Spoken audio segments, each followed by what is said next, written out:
Chapter 1 Part 1 You are listening at Novel Full. Audio. Kill the Lights by Jangriang Proofreader/Editor. Kaima, Warang Vic's face when he met him after 2 weeks was half the size. Honestly, even before now, when Mason had seen his chubby stomach, he thought it would be better for him to lose some weight. But still, he didn't want him to be so thin. The filming is. Vic mumbled like he was going to cry soon. Mason said, and made a sorry face. Because he thought if he say sorry, Vic would start crying for real. But even for a sorrowful expression, Vic's eyes gathered some tears. The season was. You know, it was all green, but a lot of them fell. Yeah, probably. Actually, outside the window, the trees were still green, but Mason nodded his head and agreed with him. Yesterday night I had a dream. The snow was falling from the sky. The snow piled up, and the tree leaves have all fallen. Like that, the shoot gets postponed to next year. I was so scared that I woke up and cried. That I see. It's definitely scary. Mason made a face like he agreed strongly. Director Chase, who came to visit with Vic, said, "You said you were not gonna be like this," and scolded him. What if Haley feels pressured and it slows down his recovery? Vic said, "What did I do?" with a depressed face. I didn't say it to slow down your recovery. Mason shrugged his shoulders at Vic's apology and smiled. But will you be able to get discharged by next week? How about we shoot a scene that doesn't require a lot of walking? Vic knew it was too much, but still asked in a hopeful tone, and Chase strongly grabbed his shoulders. Director, seriously. Running around with a gunshot wound can only happen in a movie. What do you mean next week? What if he gets a sequela asterisk, a condition that is the consequence of a previous disease or injury? Actors are not expendable. What do you mean expendable? I didn't mean like that. This is not something that can be done without 1 or 2 months of hospitalization. But it'll snow for real after 2 months. That's not true. LA is not like that, Vic. How can it snow in a warm city where 4 seasons are warm? Chase scolded him like treating a child, and Vic said, "But I want to film. I want to film Haley," in a childishly adamant tone. The other guys have started to eye him. But I found him first though. Vic grabbed his hair in frustration, afraid that someone would snatch away Haley. However, if Haley is doing well, the movie will do better too. But still, I have to film the movie whether it'll be good or not.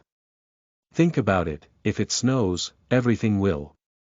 There's no way it'll snow, but even if it snows, we can shoot when he gets better. I know, but. What but? Chase said seriously and excitedly at Vic, who did not listen at all, and Mason, who thought about it for a moment continued, "But do you think a scene that doesn't require any running will be possible from tomorrow?" Pardon. Vic and Chase turned around to Mason, and Mason was finally able to say what he'd wanted to say ever since they stepped into the hospital room. "I'm getting discharged today. It would have been better if you guys contacted me first before getting here." Tony, who just walked in after filing for a discharge, looked at the 3 people with a puzzled expression, and Mason awkwardly smiled at Vic and Chase who were looking stunned. Actually, 2 weeks of rest for just a gunshot wound meant he had been lazing around enough. When he was a mercenary, if he had a lot of time, he would rest for maybe 10 days, but if he didn't have any time, it was common for him to get some stitches and get stationed for the next mission right away. Of course, this body was weak and its recovery was unbelievably slow, but Mason couldn't stay in the hospital because he was itching to get out. Since he hurt his leg, he couldn't exercise, and he was sick of only reading books. His bones were aching, and he felt like he was going to get sick if he stayed any longer lying down on the bed. He even felt depressed. He finally convinced Tony, who was concerned that it was too soon to get discharged, to take him back to his house. Since no one probably believed that Haley, who got a gunshot wound, would be discharged from the hospital in 2 weeks. It was really empty in front of the hospital and as well as his house. Thinking about how the paparazzi had caused a commotion earlier by breaking into the hospital room, this was a good thing. It was definitely a good idea to get discharged now. Mason looked at the bright side and sweetly said goodbye to Tony, who drove him up to the front of his door, and got off. He refused Tony, who offered his help to get him inside the house, and walked inside the front gate on his crutches and noticed his messy garden. Right, Noah turned my garden into this. Mason remembered the incident, which he had completely forgotten. His garden looked like a city, a month after a war. It was like a place where new life forms were growing after the traces of humanity was erased. Plants were growing haphazardly all over. In other words, it was too hideous to be called a garden. That broken tree and dug up grass. I have to do something about those shattered rocks. Mason thought depressingly and got rid of the micro-dot cameras and bugs in front of his door. Why are there so many? Mason, who came in after removing 8 of them from outside his front gate, got annoyed while getting rid of cameras attached noticeably to his front door and windows. After having saved Noah, Haley's reputation has probably changed, and strangely, the quality of the cameras has gotten nicer too. What are they doing to a person who led a routine life? He woke up early every morning, took a walk, drank a cup of coffee, ate, and then took lessons in coffee making and acting, and at the end of the day exercised, showered and finally went to sleep. Mason struggled to enter the access codes with his 2 hands full of cameras and entered his house. Looking at his messy home, Mason thought, should I call a cleaning company? But probably I have to get rid of those bugs and cameras again, and felt depressed again. Since he was lying on the hospital bed without moving, his stamina, which had been improving, went down a lot, like air escaping from a balloon. Again, just coming back home, made his body feel heavy, like soaked cotton. How can my strength run out so fast like this? Maybe my body became worse than before. Mason thought logically and bitterly climbed onto his bed. I have to wash up and then go to sleep. It's annoying to wrap up the bandaged leg with the plastic wrap, but first, I'll just take a short nap. It was very easy to fall asleep. Mason breathed heavily and closed his eyes. Noah was deeply sucking on his lower body. He didn't know how many dreams he have had like this. When he first had the dream, he couldn't hide the depression and the feeling of guilt, but now that he'd dreamed so many times, it was easy to be like, just do whatever. At least it is only within a dream. Of course, he still nursed a tiny amount of discomfort, but how to put it, since it was not by his will, he could let himself go. But still, it's a little. Mason mumbled an excuse and stroked Noah's cheek as he looked up at him. Noah rubbed his lips on Mason's inner thigh and nibbled. When Mason's waist flinched, Noah smiled slightly and said, "You've a really vulgar body," as if insulting him. "Do you know how many times you came just from sucking you a little? How does this dick even work?" Noah stroked Mason's penis and lightly grabbed and pressed on the testicle with one hand. Due to dripping pre-cum and cum, it was slippery and stimulated the erogenous zone. Ugh. Sto. Noah. Ah. Okay. You are saying that I should put it in fast. He whispered like Mason is uncontrollable. So Lou. Seriously. Noah took a deep breath, swirled his finger once in the anus that was already loose and approached with his forbiddingly erect penis while stroking it. Mason shivered at the sensation of a bite on his shoulder, and as a hard object opened his hole, he screamed, "Hi-it." Soon his body opened up, and a heavy thing pushed its way inside. Ha, ah. Ugh. Ah. Mason hugged his shoulders when a spark ignited in his head and felt like it was going to explode. Mason's hands that held Noah's sweaty back kept slipping, and so he held on to anything that he could. When he panted grabbing onto the wet bedsheet, splat, Noah slightly withdrew his penis that tightly filled the inside and thrust it back in. Fuck, what am I gonna do if you keep asking for it even though I put it in already? Noah grabbed both of Mason's nipples and thrust with all his might. Splat, splat. The slow and deep sensation was not satisfactory, so Mason moaned and raised his back, and Noah held his waist and strongly hit on the inside. Hit, ah. Because of the sensation that made his eyes blur, Mason tried to shake his waist, but before he could, Noah grabbed his waist, opened Mason's thighs wider and strongly thrust inside. All the hair on his body stood up, and he started to shiver. Ha! Ha! Noah's harsh breath touched Mason's neck, and Mason strongly shook his head and cried. No. More. He knew this was a dream, but he thought his head was going to burst. Not only did his whole body feel electrified, it also started to hurt. Mason, Mason, Noah bit his neck and whispered. Mason felt his sight turning black. Noah deeply pushed his penis, like he was piercing through the inside. Mason thought his stomach was going to rip and stopped breathing. And Noah's thing that thrust deep inside him got bigger and soon poured out a warm fluid. At the unfamiliar feeling of his insides getting wet, Mason shivered and also came, and Mason realized he was actually ejaculating and opened his eyes.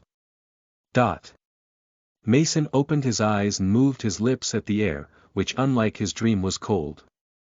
Ah! Seriously? Mason frowned and touched his wet thighs with his hand. His underwear and even his pants were wet. Please, it can't be just a normal wet dream. He didn't wish for something big.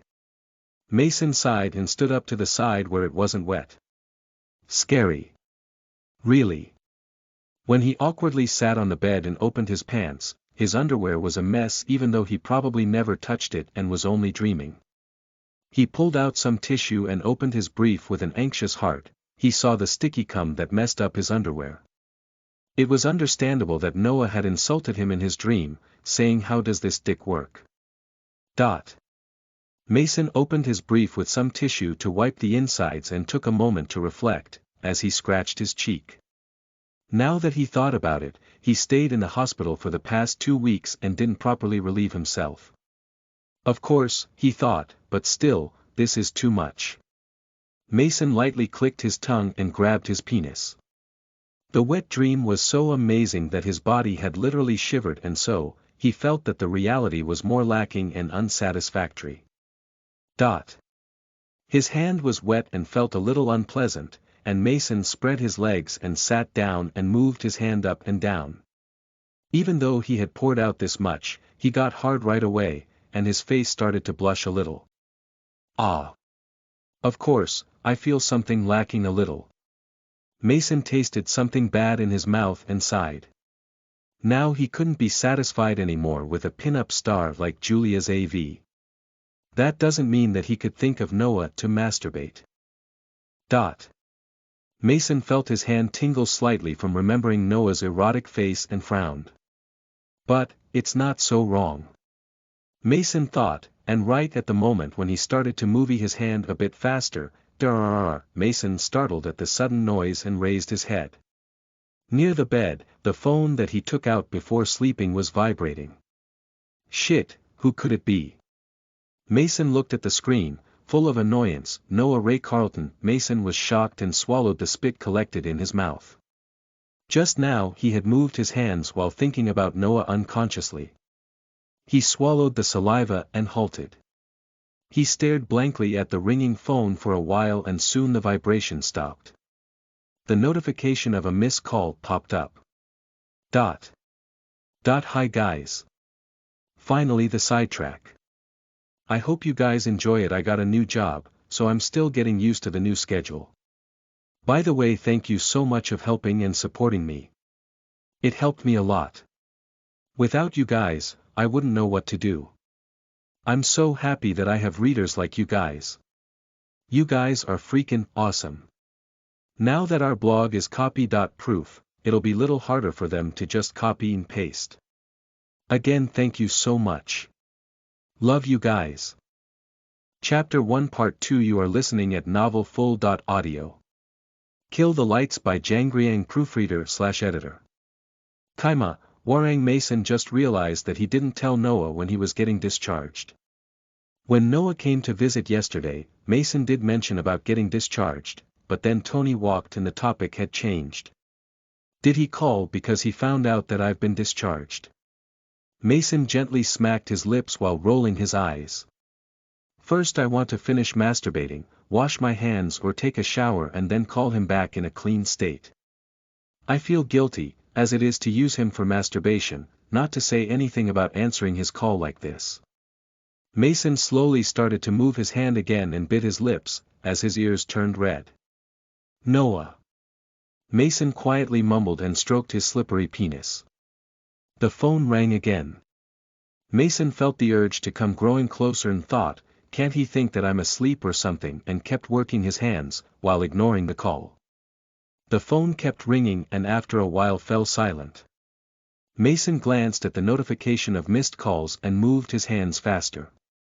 I should quickly finish this, wipe my hands and call him back. Even as he was thinking, the phone rang again. Mason stared at the phone and sighed quietly. Then he suddenly thought, what if Noah thinks that I got discharged without telling him and now purposefully ignoring his calls? Mason used his clean hand to hold onto the phone and pressed the call button, in time before the ringing stopped. Were you sleeping? Ah. Yes. Mason answered while looking around and listened to Noah's languid voice. I put the tissues somewhere around here. Mason breathed heavily trying to snatch the tissue that had somehow ended up on the floor and failed. I went to the hospital, but you were already discharged, are you at home? You went to the hospital. I was about to call you, but then the director and Chase suddenly burst in. Mason started to shed cold sweats and glanced down at his drenched hand. I'm sorry. I couldn't tell you beforehand. No, now that I think about it, I did hear something like that yesterday. Perhaps, are you somewhere else other than your house? Noah stopped for a second like he was doing something and asked. No. I'm home. Mason felt slightly nervous for some reason and hesitantly stood up. When he turned towards the door in an awkward pose, with his pants still stuck around his knees, he was positive that he heard a rustling sound from outside. Are you in your bedroom? Perhaps. Maybe. Mason felt the cold sweat flow back and forth, behind his back and over his sodden hands and groin. He turned away from the door and was about to ask, perhaps, are you inside my house? But Noah beat him to it and said, I'm inside your house. Even though he'd entered someone else's house without pressing the doorbell or asking permission, Noah continued in a polite voice. Are you awake? I want to see your face and say hi. No. If you wait in the living room for a second. Mason heard some footsteps outside the room, so he moved as if to run and lock the door. What failed him was that he forgot about his pants stuck around his knees and his injured legs. His pants wrapped around his ankles, and his legs that didn't have any strength left just gave away. Bam! Mason lousily fell on top of the carpet. Mason. He heard Noah's puzzled voice very close to the door. A cold sweat drenched his whole body, and Mason forgot about his pain and stood up to lock the door again. Right at that moment, the door opened. A cold breeze ghosted around his groin. Mason thought, this very moment is what I consider to be the most foolish in my life. What should he say, what kind of expression should he make, what kind of action should he take? He couldn't think of anything. Noah, who was holding the phone in one hand and standing in the doorway, stared at Mason's face with an indecipherable expression. He slowly lowered his gaze to stare at Mason's dangling, naked penis, his legs and the pants stuck around his ankles and then moved up again to intensely stare at his wet groin. Could you please close the door? Mason could barely manage to process his next words and opened his mouth to speak, when Noah, who had been staring at Mason's shrunken penis, moved his gaze back to Mason's face. Mason was struck dumb with amazement by the icy edges of his stare. Noah laughed shortly, and pressed the end call button on the phone he was holding. It seems like I've ruined your good time. Mason blushed and tried to awkwardly laugh it off, He wanted to joke around like, why do you have to enter someone else's house unannounced and come across such a sight? But he couldn't open his mouth, because Noah's eyes were glued to him. Sorry. I came in without permission. Noah stood still, apologizing, and stared openly in between Mason's legs. At the end of his observation, despite it being a strange and crazy thing to see for the first time in his life, Noah couldn't take off his eyes. If you could please close the door. Mason covered his groin with the hand holding the phone and blushed as he requested awkwardly. Ah. Right.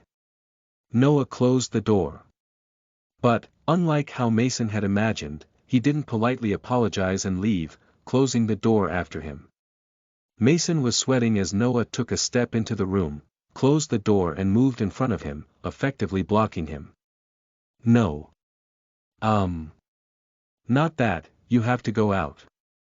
Ignoring a panicked Mason, Noah asked, why? He crossed his arms and tilted his head, as he pointed at Mason's groin with his chin, and asked. Why don't you continue? I won't interfere. Noah probably caught something in Mason's expression. He smiled politely, it's okay, he repeated, just think that I'm not here. How can I treat such a big existence to be invisible?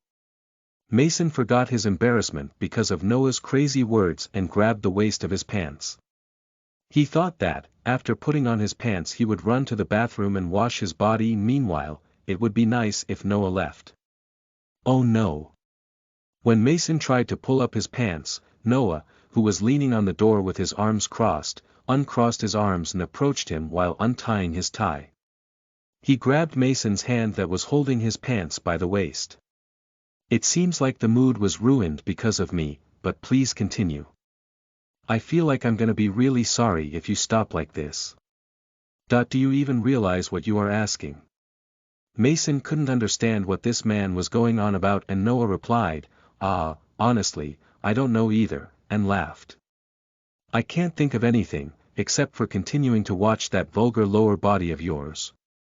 Noah smiled like an airhead and Mason tried to step back. Noah, who was stroking his waist, dug into the open pants and grabbed his wet groin.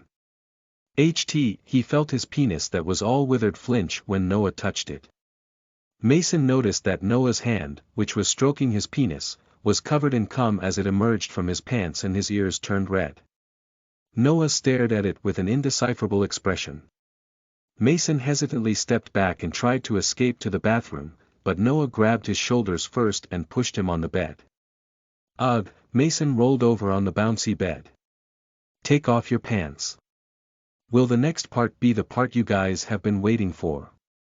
I was trying to make it longer, but then I wouldn't be able to make on Monday. Continue to part 3. Chapter 1 Part 3 You are listening at novelfull.audio. Kill the Lights by Jangriang Proofreader/Editor. Kaima, Warang Noah took off his jacket. Lying on the bed, Mason swallowed the spit as he watched Noah unbutton his shirt and climb over the bed. No, why are you doing this? Noah grabbed Mason's trousers and peeled them off in a single motion, then threw them to the floor. His cold hands, wet with cum, pulled down the underwear awkwardly hanging on his bum and revealed his drenched lower body. Mason. Noah called, as he ogled Mason's wet bottom. Mason felt his mind grow hazy as he answered, yes. It simultaneously felt hot and cold between his drenched legs. No matter how I look at this, it's just twitching like it wants me to thrust. Okay. Let me ask you something. Keep in mind that I'm not thinking straight. Noah stroked Mason's twitching lower body and asked.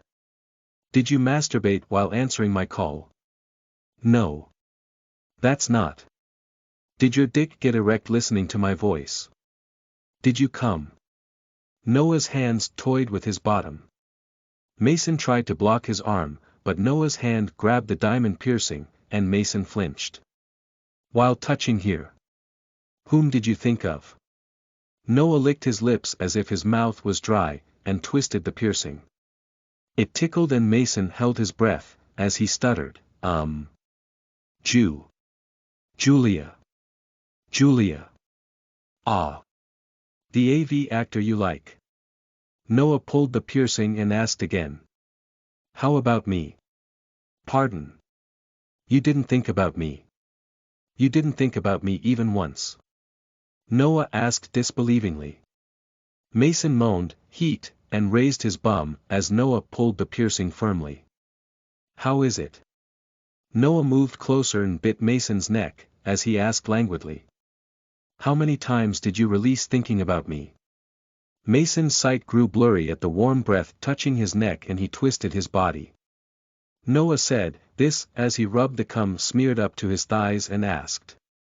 Did you empty everything imagining me thrust into you BDNV, ah? No. Yut. Mason was scared that his skin will tear off, and his thighs trembled. No, asked Noah and sneered at him. Actually, I heard you calling my name from outside. Noah leaned against his neck and whispered like he was telling a secret. Noah. Mason's eyes opened wide as he remembered calling Noah's name while he was masturbating until a moment ago. Noah let out a subdued laugh at Mason's expression. As expected. You called my name, Noah lightly sucked on Mason's parted lips as if in compliment. He's just testing me. Mason blushed and Noah sat upright with a gentle smile. Is it not unfair? You've masturbated a lot like this, and I cannot. He wasn't sure what was unfair, but Noah grabbed Mason's closed thighs and murmured. Me too. Noah unbuckled his pants and confidently pulled out the erect penis from his briefs. Startled, Mason slid backwards, but Noah put his arms over his shoulders. He pushed Mason down, effectively encaging him, and began rubbing his erection with one hand. Mason's breath hitched as he watched Noah masturbate in front of him. Noah's beautiful face was lewdly flustered. Squinting open, his eyes had a suggestive vibe, and Noah's upper body beneath the shirt that he had already taken off was beautiful like a sculpture due to exercising. With a perfect face and a body, Noah stroked his big and dark penis. That look was unspeakably embarrassing and shocking. Your nipples are erect, may I suck them? Noah's sticky voice took him by surprise and Mason reflexively said, no. No, shaking his head. Noah licked his lips, disappointed at Mason's refusal, and panted. Seeing him slightly frown, Mason blushed. His head was so hot that he could hear his own heartbeat thrum in his eardrums.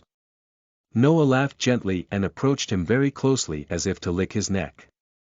He said, your expression. I'm about to come. Yut. Mason frowned at Noah's hot breath falling on his neck. Noah lifted himself up and moved his hand as he looked at Mason's face. Noah's golden hair was stuck on his cheek from the sweat dripping on his forehead. He stroked his penis and stared straight into Mason's eyes without any embarrassment. His lips moved, call my name. I want to do it too while listening to your voice.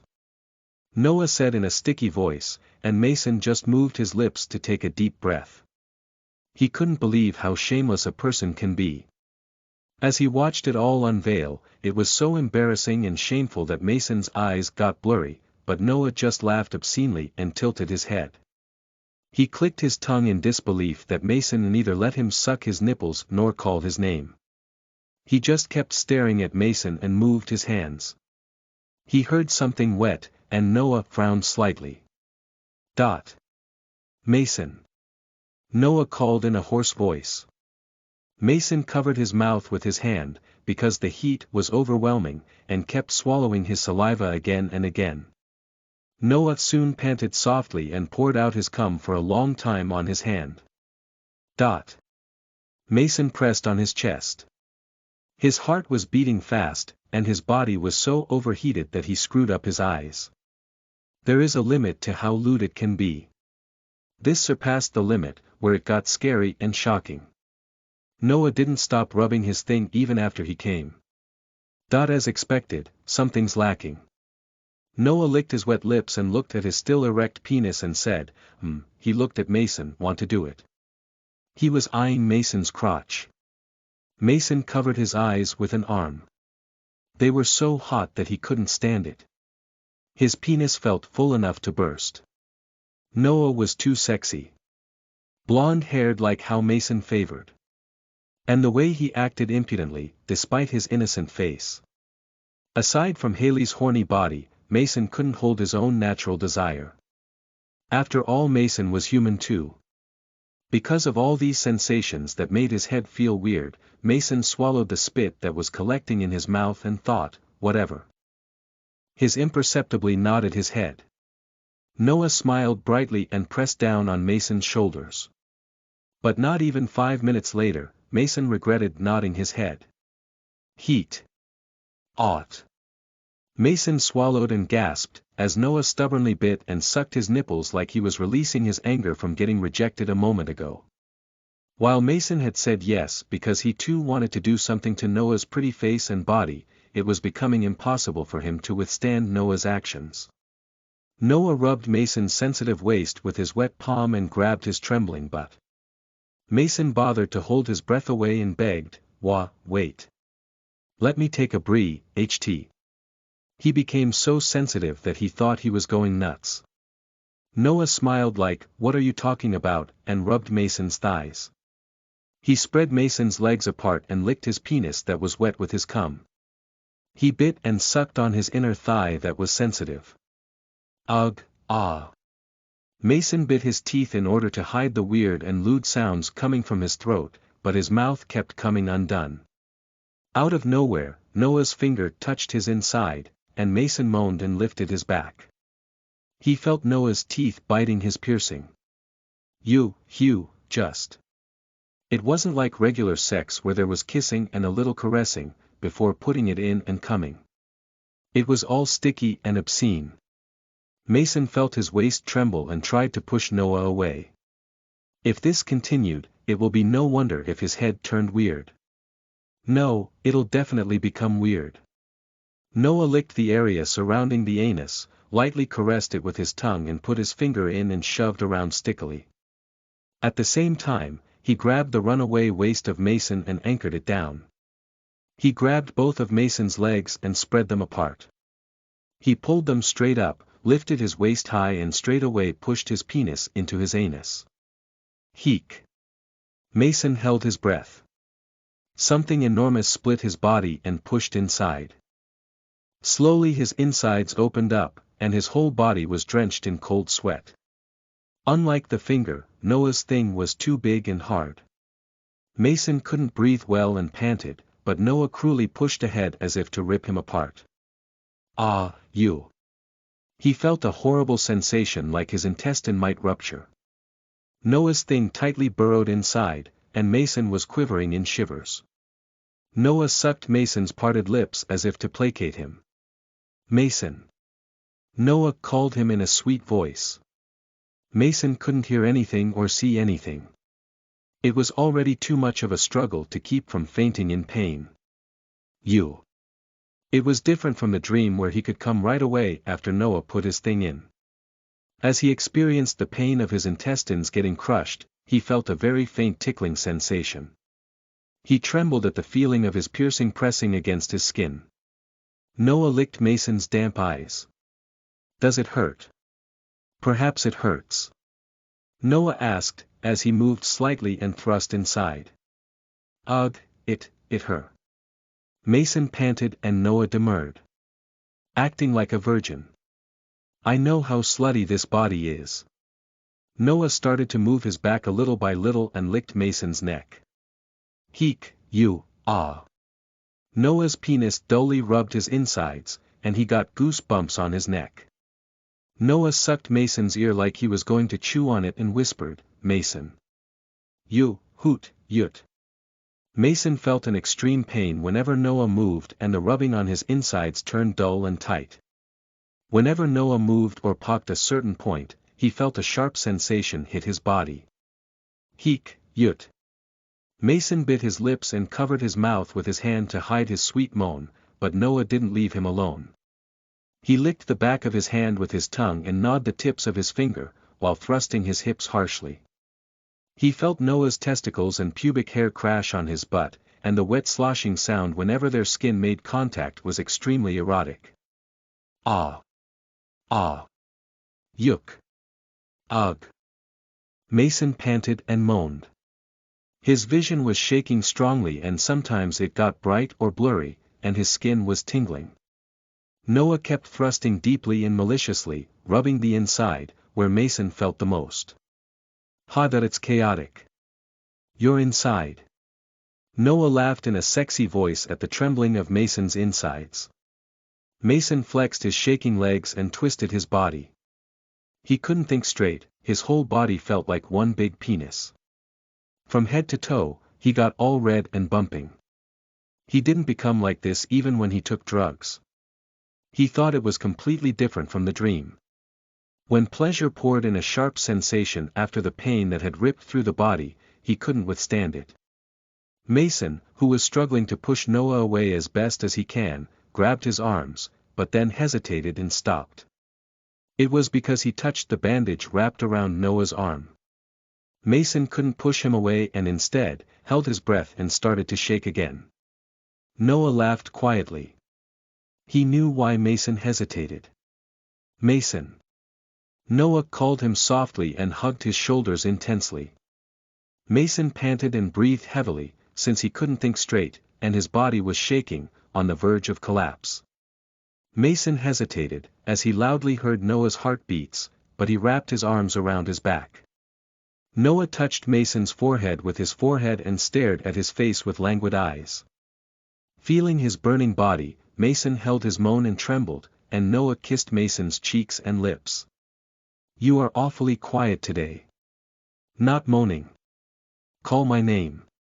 Noah pestered him, while still lightly thrusting. When Mason said, heat, and clung onto him, Noah whispered in a tempting voice. Yes. Quickly. Call out who is inside of you.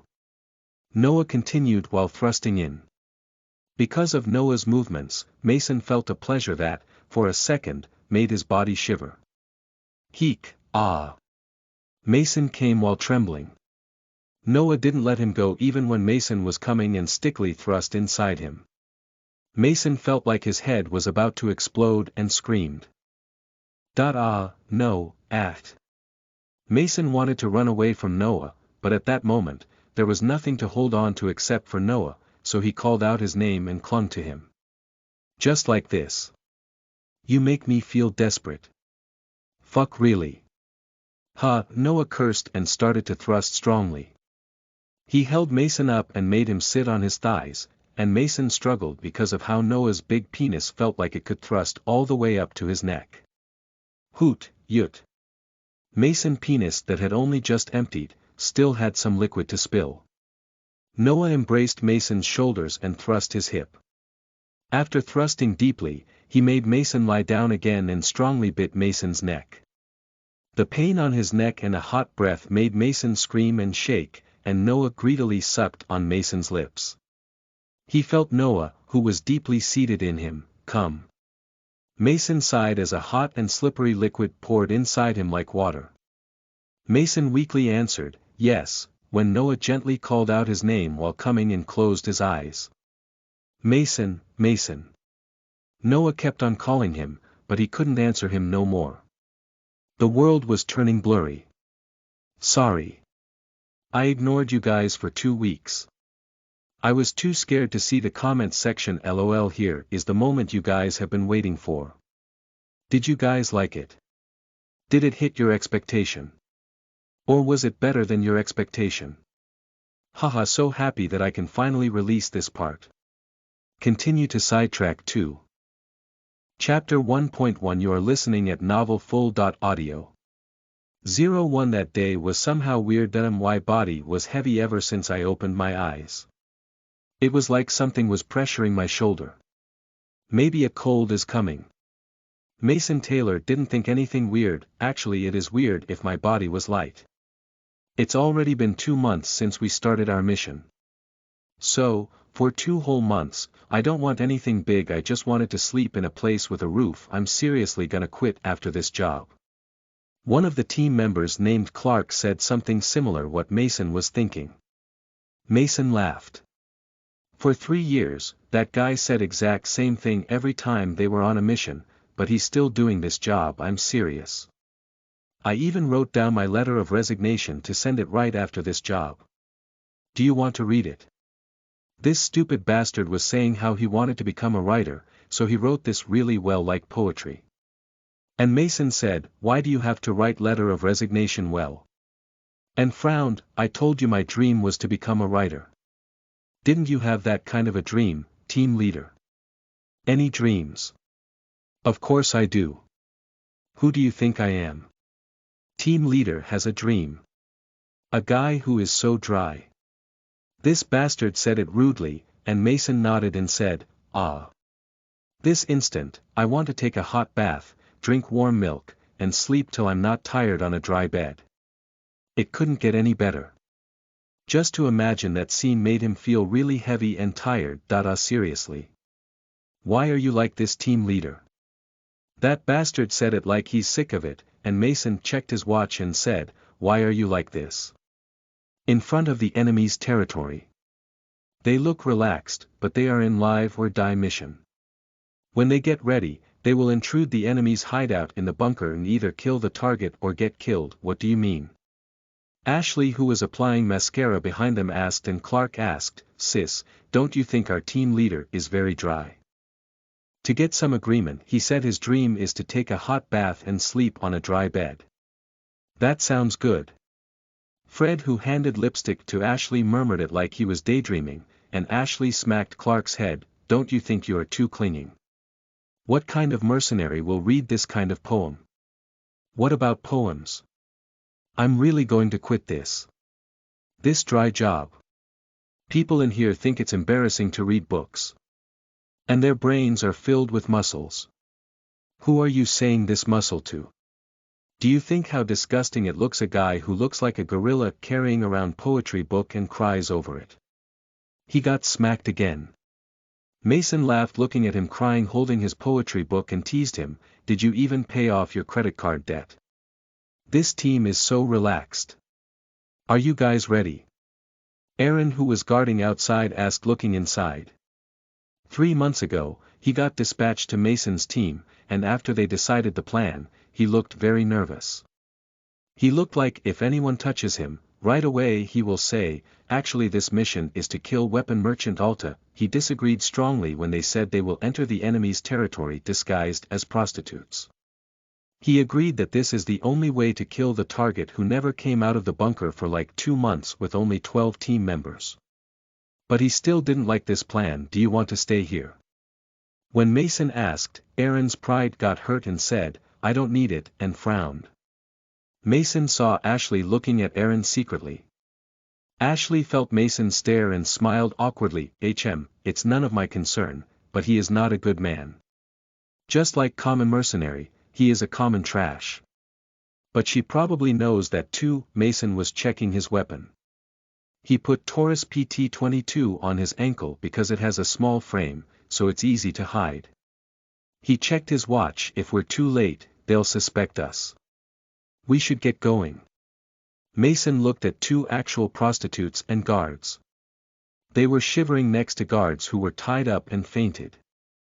Both of them were blonde with pale skin. "He's hiding like a mole and has specific preference." Well, that made his job easier. Mason smiled at them, so they don't get scared too much. About 30 minutes later. "I think you guys can go home. Alta's penis will die like its owner soon." Because he has a scary face, they started to cry. He left them behind and took their jeep with Ashley. Mason fixed his gutter behind his ears, and Aaron just looked at him with displeased face. He looked like he was saying, "You need to hide your face. What are you doing? I have an American face, so what's the point covering? Do you take this as a joke?" He replied sharply. Clark tapped him and said, "Hey, what's wrong?" to stop him, but Aaron's face didn't get any better. "This kind of crappy plan. It's only you who has a cheap life, why do we have to get treated same as you?" He tried to make him mad, but Mason just ignored it. "If you are that scared, I told you to stay. It's not like that." "Fuck, don't we at least have to rehearse?" "Ah, I told you, if you don't make that kind of face, we'll be fine." Mason, knowing that saying this will make him worse, but said it with his hand waving at him. He said, "You are the one who should read the poetry book," to insult his delicacy. His face got really red and his eyes were burning like flame, but Mason was just getting the sandy breeze and looking at approaching bunker entrance. Usually Mason says they'll be fine, and he'll take care of everything to make them feel comfortable, but today he didn't feel that great. His shoulders were getting heavier, and now it feels like a big rock is on his shoulder. Do I have some grudged ghosts? I'm sure I have a lot of them. And I'm going to have another one soon. There was Alta's bunker entrance very close. Mason stopped Aaron from talking and jumped out of the jeep and called out the guards in front of the gate. "Hey! Hey!" Mason shouted, and the guards were pointing their guns at them. "Who are you?" they shouted at them. Bingo! It's good enough that they didn't shoot right away. Mason hid his happiness and approached them. They look surprised that this unarmed American is approaching them. "I brought women that you guys told me to, but I have some problem." Mason was wiping his sweat off from his forehead and spoke with his poor Arabic. The guards were curious and approached him with their guns pointing at him. Ashley pretended to faint just like she was told to, and Mason was carrying her on his shoulder and spoke desperately. "This bitch took some drugs." "Ah fuck, do you have some water?" "Hey, what are you, do you have water?" Mason shouted like a crazy man. Because of his force, the guards all startled and so did Aaron. "Do you how much this bitch cost?" "Water, where's water?" He said it like he was going to cry, and one guard came and checked on her and another one gave water. Mason purposely dropped the water and shouted at them, "Ah, fuck. Are you kidding me?" A guard who was checking Ashley thought it was weird that she looked fine, but soon Mason slapped her face and screamed at her, "Bitch! Wake up!" and the guard backed away. They startled because of his loud voice. "Do you have a doctor inside?" "What, do you guys have a doctor? Are you guys gonna take responsibility if she dies?" When Mason shouted at them, they were just staring at him like, what the hell is wrong at him? He had this really red face like he was going to die. He was crying. "Fuck, she was so expensive. If she dies, I'm going to be bankrupt. Don't you guys have a doctor?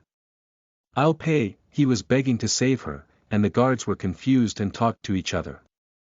Mason urged them, and one of them talked on the radio. "What's going on?" The bunker opened and a guy who looks like a doctor came out. Mason saw him and followed him carrying Ashley to him saying, "Thanks, thanks." Everyone looked confused, but no one was able to stop Mason from following the doctor. Aaron quickly followed him, and Mason was urging the doctor for a bed. They didn't know what was going on, but Mason was smiling behind the doctor. "Gosh, thanks for getting fooled." Mason looked at Aaron, and he was murmuring, "What the? This kind of?" He looked very displeased. He thought that, this kind of plan, wasn't going to work at all, and it worked without any mistake. He was little annoyed because of that. If you think back, this was a crazy plan. People would definitely say they are crazy for doing this. It was too reckless. Mason asked the doctor, "Where is Alta?" "Hey. Is this the woman that he called?" The doctor pointed at a room without thinking, and Mason smiled wiping his sweat. After they took a turn, he saw there wasn't any CCTV. He hit the doctor's neck. The doctor couldn't even scream and fainted, and Aaron put him in the empty room. "Wake up, Ashley. It's so heavy." Mason complained to Ashley, and she got annoyed and said, "I'm not that heavy," and got off. "Let's finish this fast and go home. I feel heavy," Mason said while he was tapping his shoulder, and Ashley was looking at him like, "Don't be childish." "Stare, what is it, a cold?" "I don't know." "Why do you get annoyed at me?" She was glaring at him, and Mason was rubbing his cheek with beard and looked around. In front of coward Alta's room, there were 4 men guarding the door. Tisk. That's like a jail, not a hideout. Actually, there weren't that many number of guards in Alta's bunker. But if the door was locked from inside, unless you bring a cannon, there was no way to open the gate. And this place was famous for lots of unknown pathways. Right when they open the gate with a cannon, he will definitely run away. This is the only thing we can do in this kind of situation. Mason smiled and said, "Hello, I brought the wa." He was trying to say it brightly, but he paused and his expression got solid. It was for a second, but he felt some chill behind his back. What? They approached to Mason because he stopped, and Ashley tapped his shoulder. Mason showed Serval smile and said, "I brought the woman. They were eating outside, so they just told us to go in." He saw Ashley was sweating cold sweat, and Mason smiled more comfortably. He paused for a second, but after passing through the first guard, the second one is nothing since they will just think that we are already verified. These guys didn't care about them and said, "What are they eating at this hour?" The door opened. Mason put Ashley first and went inside. Mason quickly checked inside the room. Alta was doing some paperwork on his bed. Mason told Aaron to lock the door, and Alta looked at them, very skinny and pale face. Alta, who looks like a mouse, asked, "Ah, woman. I called them for two. Why is there only one?" Ashley quickly ran to him and punched his mouth. He couldn't even scream and collapsed on his bed. She punched his bloody mouth again. He was trying to escape, and Mason grabbed his hair and blocked his mouth and said, "I'll kill you if you scream." What? Mason showed his dirty smile. Purposely he undid the gun safety gear slowly and aimed at him. He was massaging his shoulder while Ashley was tying his wrist and blocking his mouth. Alta was glaring at Mason. Mason smiled back. This kind of smile really helped during this situation. You know where we're from, right? His eyes were shaking. That means he knows. Right, if he didn't know, he wouldn't hide in a place like this. You have some gut to steal a blueprint from Z. Mason smiled and asked him, and he was shivering and shaking his head. What do you mean? No. 2 months ago, a mercenary company Z where Mason worked was guarding Alta and weapon company BS Steel. It was a simple task. They just had to get money from BS and hand it to Alta and get the blueprint from Alta and hand it to BS. But Z-14 team leader Becky, who had a job to move the blueprint, ran away with it. Stupid Becky. America's biggest mercenary company Z did get some backstabbing before but never missed any traitor. Of course, Becky got caught in 4 days, and before all of her arms and legs got cut off, she told who was behind this.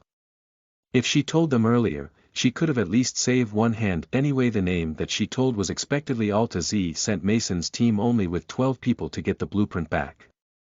And even though there wasn't any direct order, they said, "You can kill Alta if necessary." This means to kill him. Alta was shivering and made weird noises with his blocked mouth.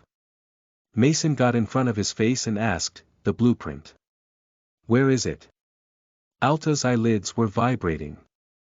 "I don't think it will take a long time before him to spit it out." He was the owner of a big weapon merchandise, and he was very calculative. He's the person who would stay in this kind of a place to save his precious life. It was stupid of him to betray Z, but he wasn't stupid enough to think whether Mason was actually going to torture him. He was crying, and he pointed to a wall.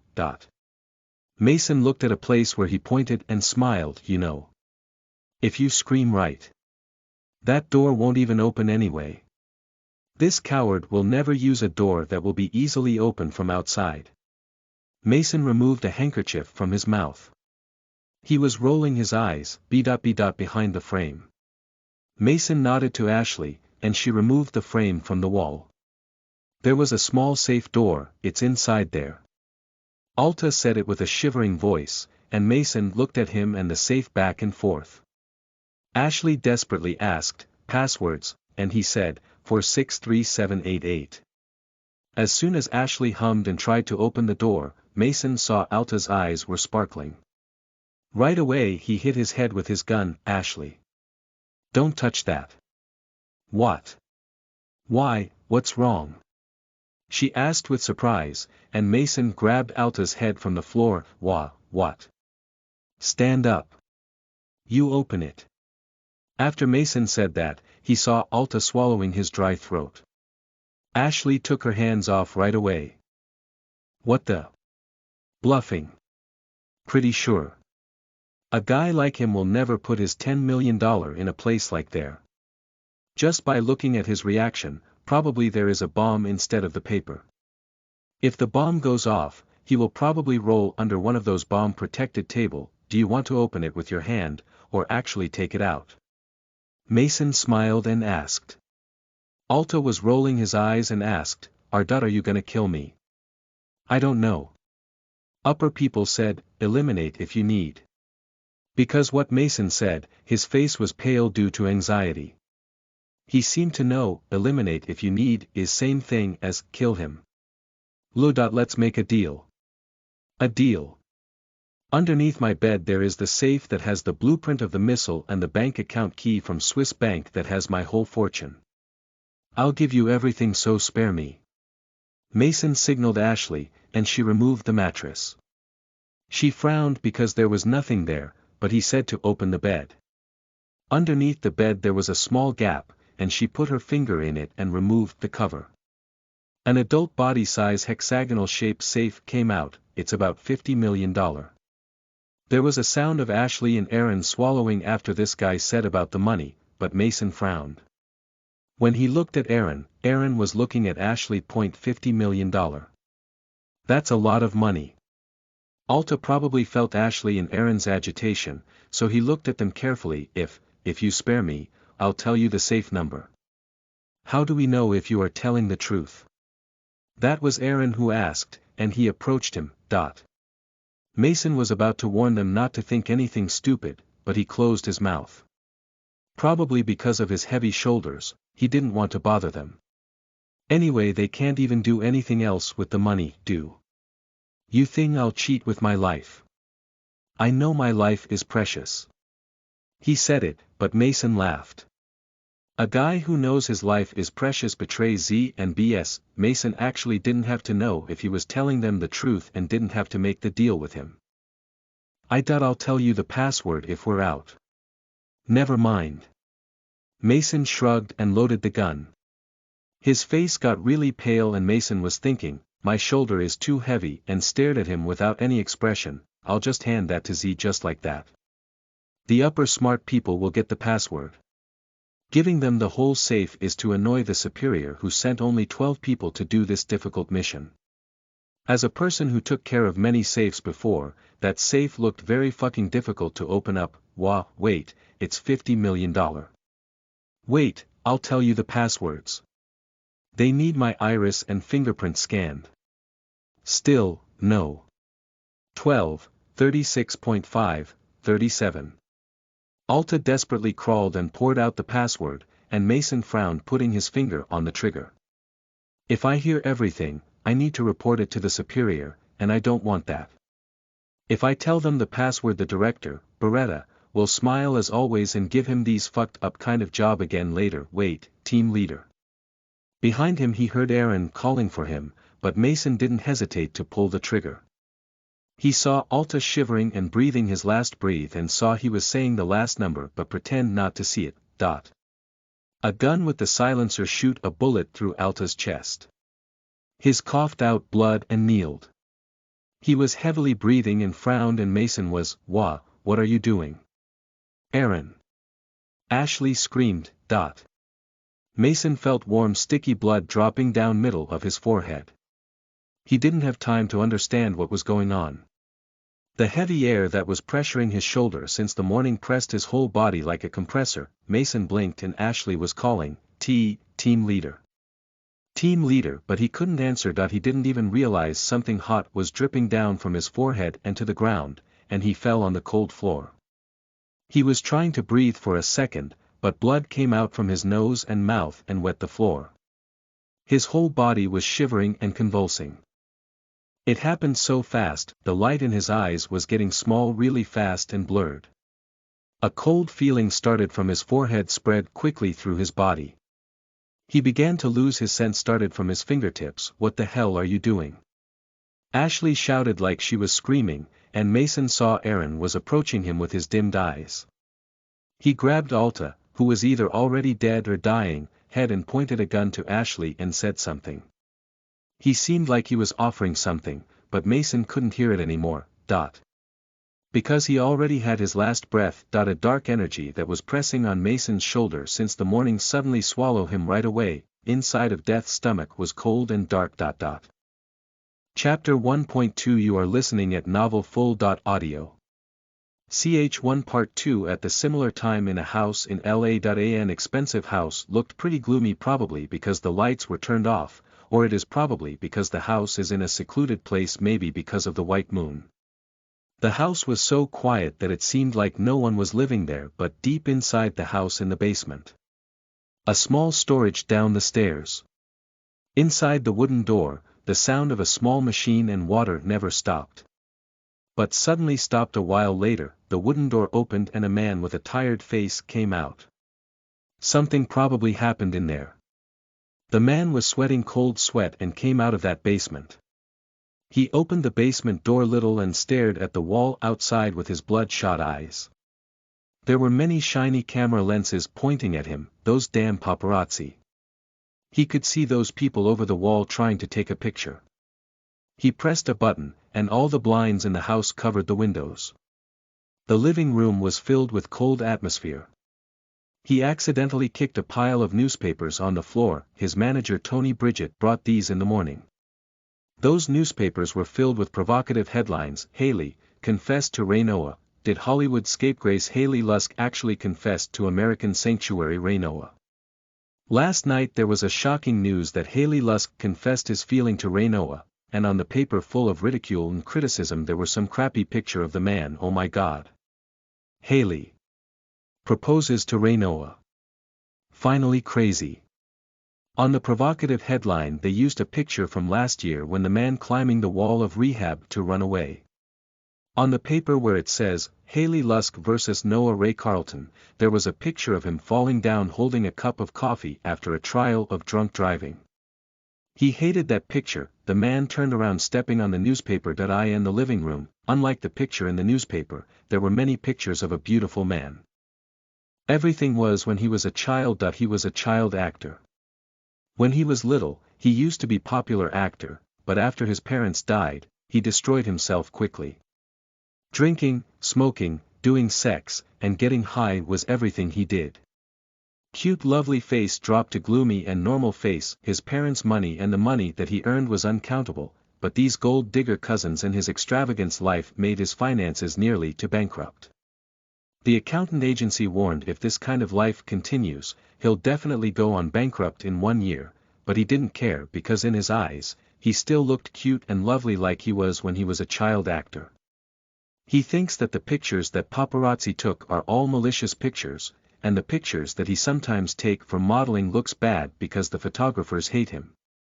He still thinks that if he takes care of himself little bit he will definitely come back in a short time. And he will have all the ads and movies to earn a lot of money. He went to the kitchen and took out an Evian water from the refrigerator and turned on the answering machine. Beep. Soon there were 27 messages pouring out. Out of 27 messages 2 of them were from his manager Tony. Liz. Why aren't you answering? Are you serious? Don't you know you have schedules tomorrow? He skipped his whining messages and deleted. I'm seriously gonna stop being your manager. He erased all 25 messages indifferently. Hi, Haley. There was a gentleman's voice. I'm Lauren. He always thought he was annoying, but he decided to listen. Haley. I heard that you still collect those weird stuff. Rachel told me you used $300,000 on those weird stuff. You're kidding, right? Your accountant said you're nearly on bankrupt. Do you even have the money to pay your fine that Ray Noah sued you for defamation? The man was listening quietly, and after his ridicule, he said, bitch, and deleted the message. This guy was an asshole. He got mad and pressed a button to hear another message. This time it was a woman. Hey, lovely Liz honey. I'm Rachel. Did you use the thing that I gave you? How was it? He frowned that she called out his nickname. He murmured to the answering machine, I did use it, but I don't think there is any effect. Honey. She answered like she heard him saying, you are not gonna get the effect right away. But hold tight. I do understand that all the other things I sold you didn't work, but that one is different. I brought only 3 from Japan. Honey, you know my friend Billy. Next day he used that. Angela came to his house and went straight to his bed. They are getting married next month. Actually, doing that is little scary and nasty, but the effects are guaranteed. She said with a sweet voice, you just wait. Your wish will come true soon. After she said that, he was like, of course it's worth 300,000. It needs to work. And he smiled. He was about to drink another slip. Oh yeah, honey. I told you this right. He dropped his water bottle. The bottle was rolling and water was spilling everywhere. Instead of looking at the bottle, the man was holding his chest. His eyes were wide open. After doing that, you need to be careful on everything you do. The wish always come true, but sometimes the spirit enters and something goes wrong. Haha. But it's probably made up story, right? It still creeps me out because doing that is little weird. A laughing voice was coming out from the answering machine, and the man was hardly breathing. His big opened eyes looked at the window behind the blind and saw the white moon. Bang. There was a sound of heart dropping. It wasn't a mistake. The man frowned and grabbed onto his chest. He felt pain like his heart was going to rip apart. For a second, he saw a desert and a man. He had black hair and eyes and looked normal, but even though he never saw him before, he knew who he was. The heart, head, and the body was shaking. The voice of Rachel was saying something through the answering machine, but he couldn't hear anything. Something went wrong, but he couldn't turn back anymore. He heard his heart stopping and soon he collapsed on the floor. Cold spilled water was wetting him, and the man had his eyes opened widely and took his last breath. His world was shaking and collapsing, and it started to build again. This different world was a desert and there was a man that he saw a second ago. His black hair was like a soldier's, and he woke up with a tired face. As soon as he woke up, he took his gun and looked around. And he took care of his team members. He looked over his shoulder, and Haley felt like they had an eye contact for a second. Mason Taylor. He murmured his name and the two overlapped worlds got completely separated. Few hours later, Tony Bridget, who was mad at the person who didn't receive the call, went inside of Haley Lusk's house. And saw him on the kitchen floor with his eyes wide open. He wasn't breathing and his heart was stopped. Tony called for the police right away, and the police verified that he was dead. Right when Tony was sobbing and saying, what about next week's schedule? Haley coughed.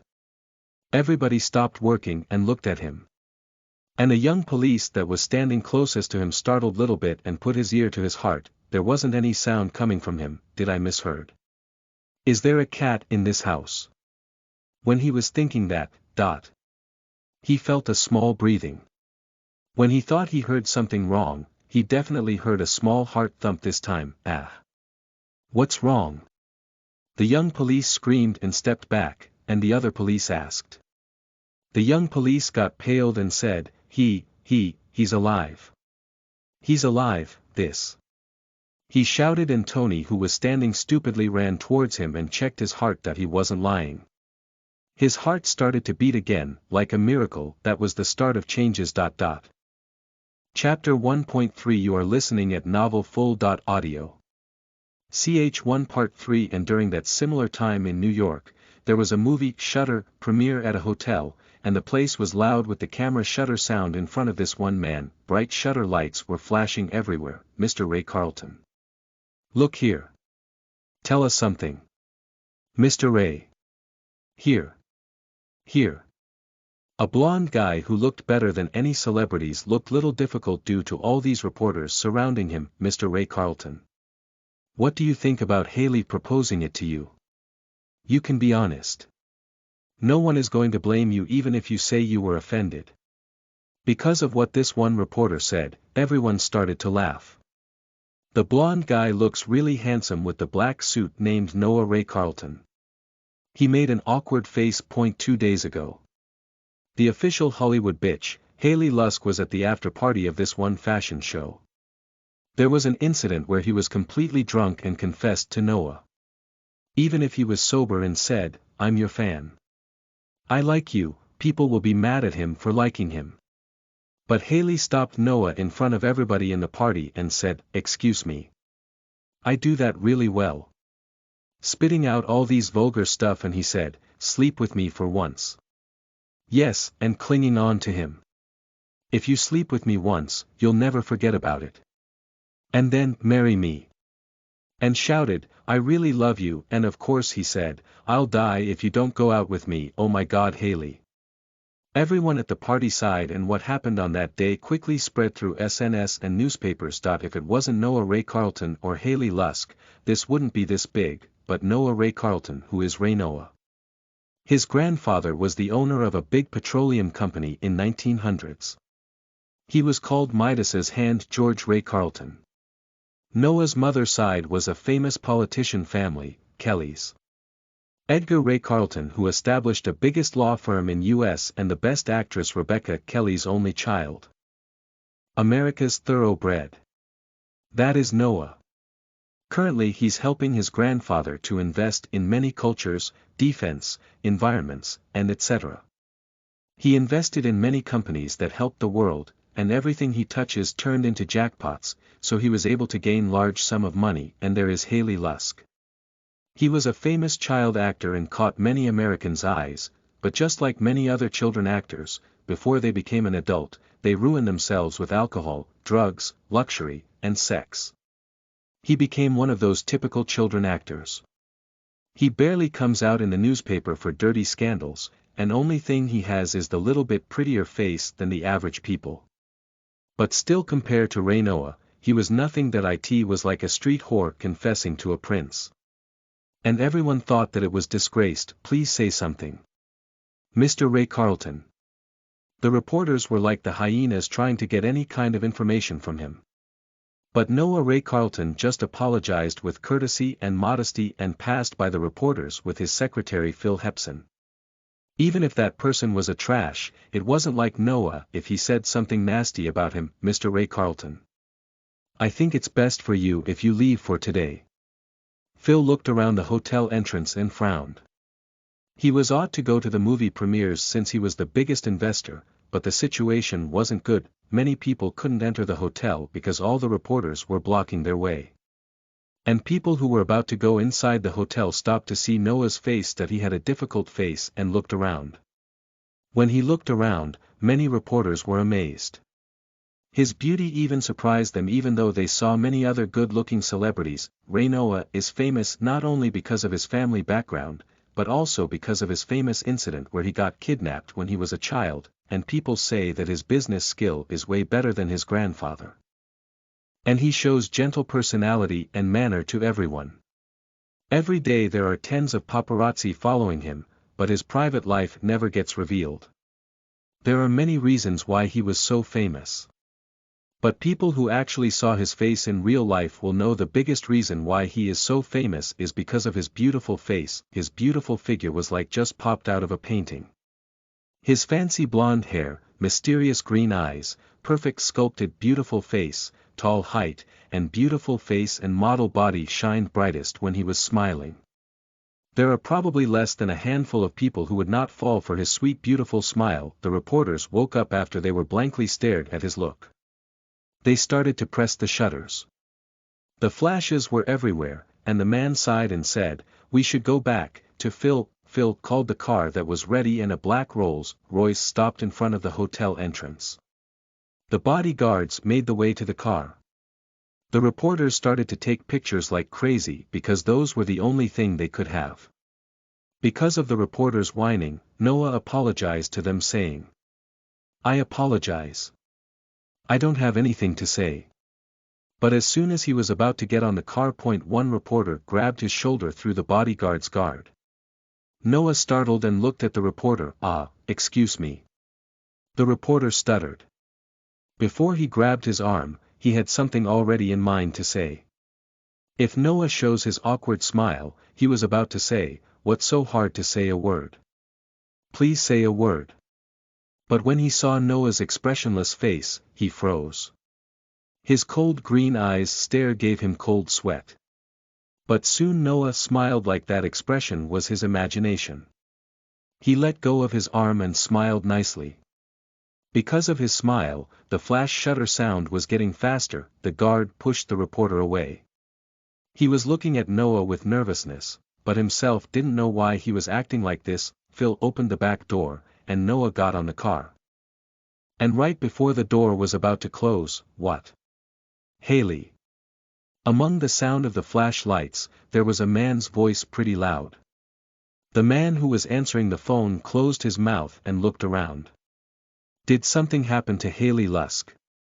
The reporters were staring at him like hyenas. While their focus was on that reporter, Noah's car door closed and left the scene. All the reporters were looking at the reporter who said it out loud and quickly ran into their cars and called some places. Noah looked outside of the window. Few cars followed him, but many other cars went different direction. Haley Lusk died. Phil heard the latest news through his radio and told him. Noah looked at Phil, and Phil said, his manager found him dead in his house. They don't know the cause yet. But they think it's because of drug overdose. It also might be suicide. Noah laughed instead of being surprised that the guy who said, "I'll die if you don't go out with me," actually died. He does many things. He was rather annoyed than interested in him or sympathize him because of that the guy who was involved with his scandal for 2 days. He laughed saying, "I should just stay home for a while." It was obvious to him that bunch of sympathizing articles for Haley will come out, and the reporters are going to get to his house like bees to hear how he feels. Noah was indifferently thinking, should I go to a warm southern country for a while? This is not a bad chance to give an excuse for it. It is better for his image if he stays in the house acting sick than not taking any days off. Until that guy disappears from people's memory. In about 3 or 4 days there will be another scandal, and people will be like, Haley. Who is? Ah, that dead guy. There are many different kinds of celebrities in Hollywood. Anyway, he kind of felt empty that the person he was about to crush down died before he could do so. "I'll die if you don't go out with me." 2 days ago. Noah was just waiting for the security to arrive after that crappy line. That dirty rag was angry and said, You'll regret that you disregarded me today." He was controlling his face expression, but he ended up laughing after hearing that. The man, who was so drunk that his eyes were out of focus, froze, and Noah bent down, so only he can hear him, "Mr.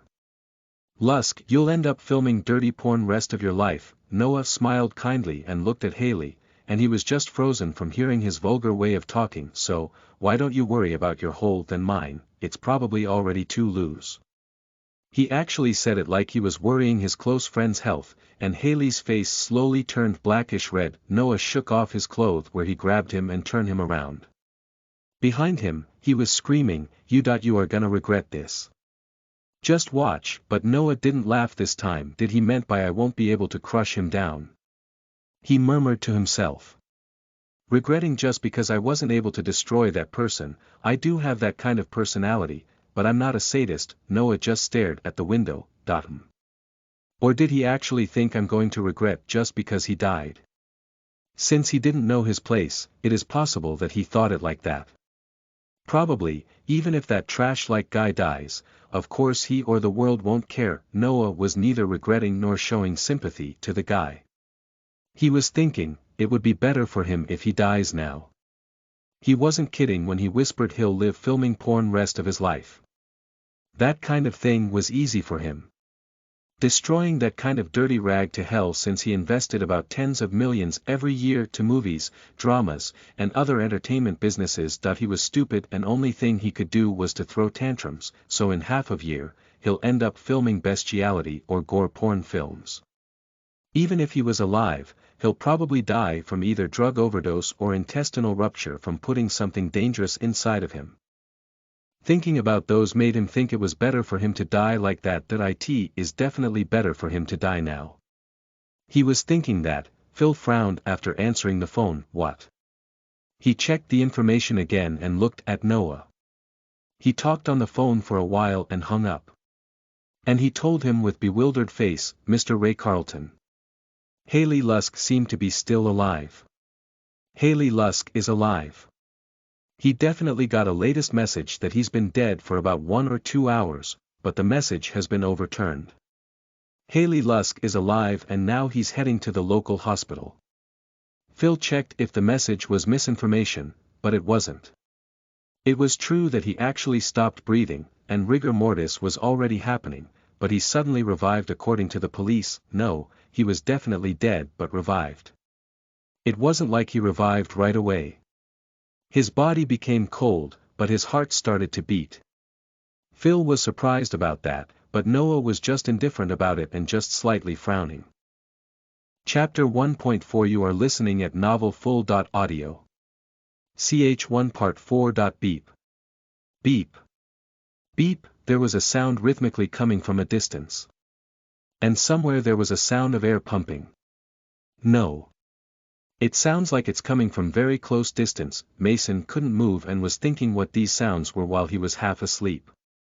I think I heard this somewhere, but I can't remember. No, I can't think because my brain is echoing.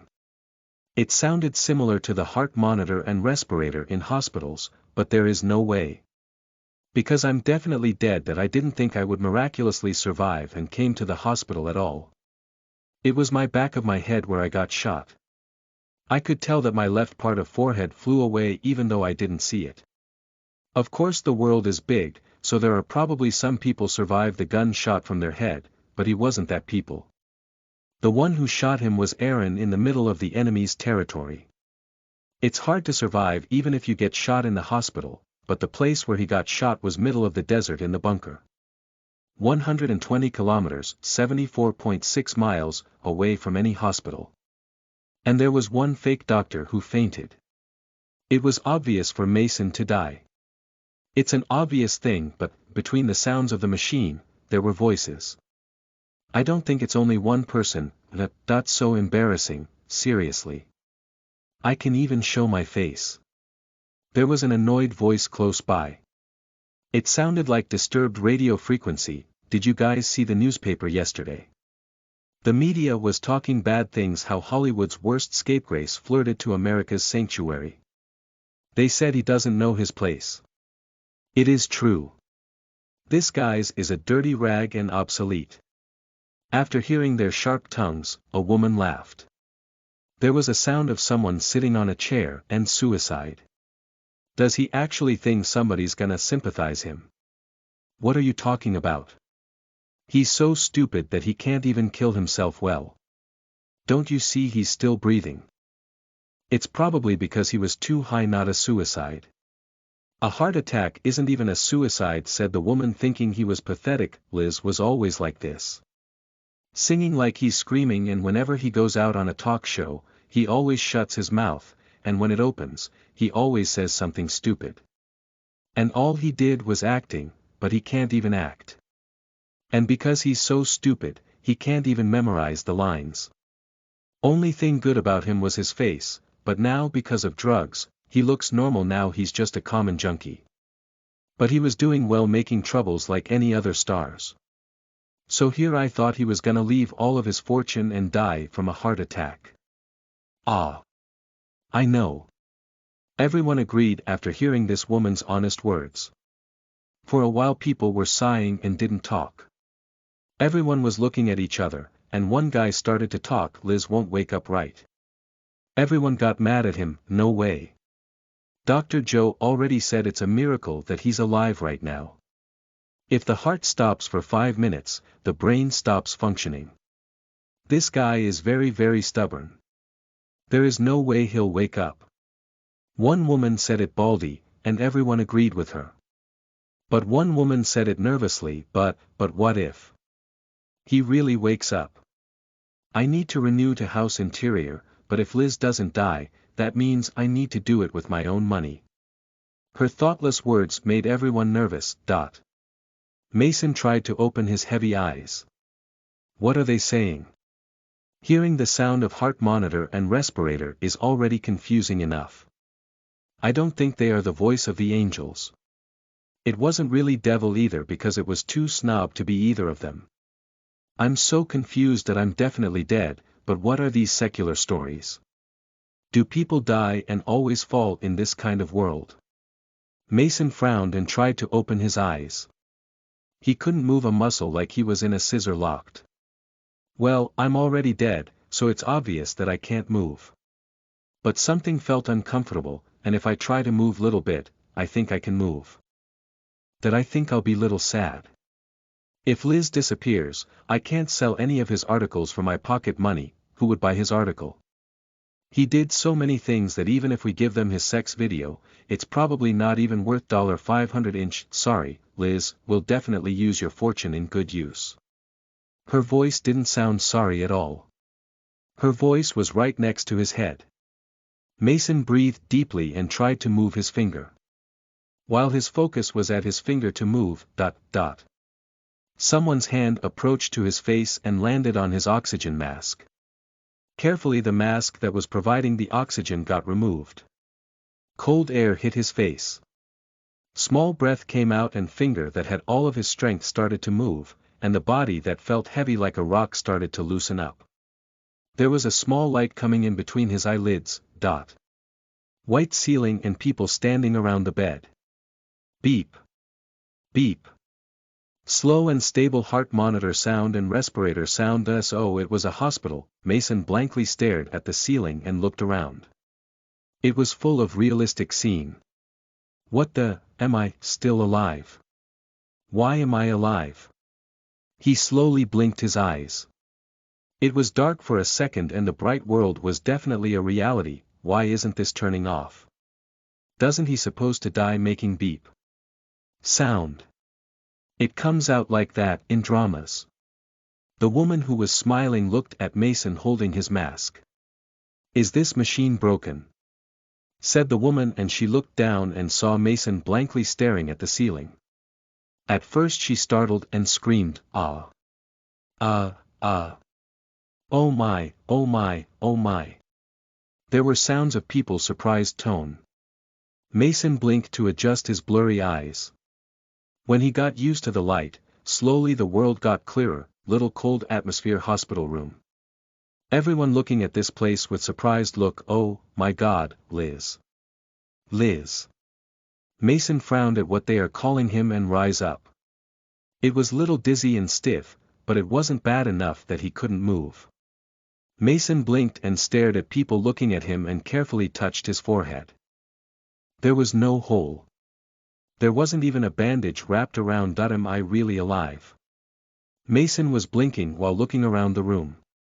The outside of the window on the right, a breeze and warm sunlight were coming it. It didn't look like the world after dead at all.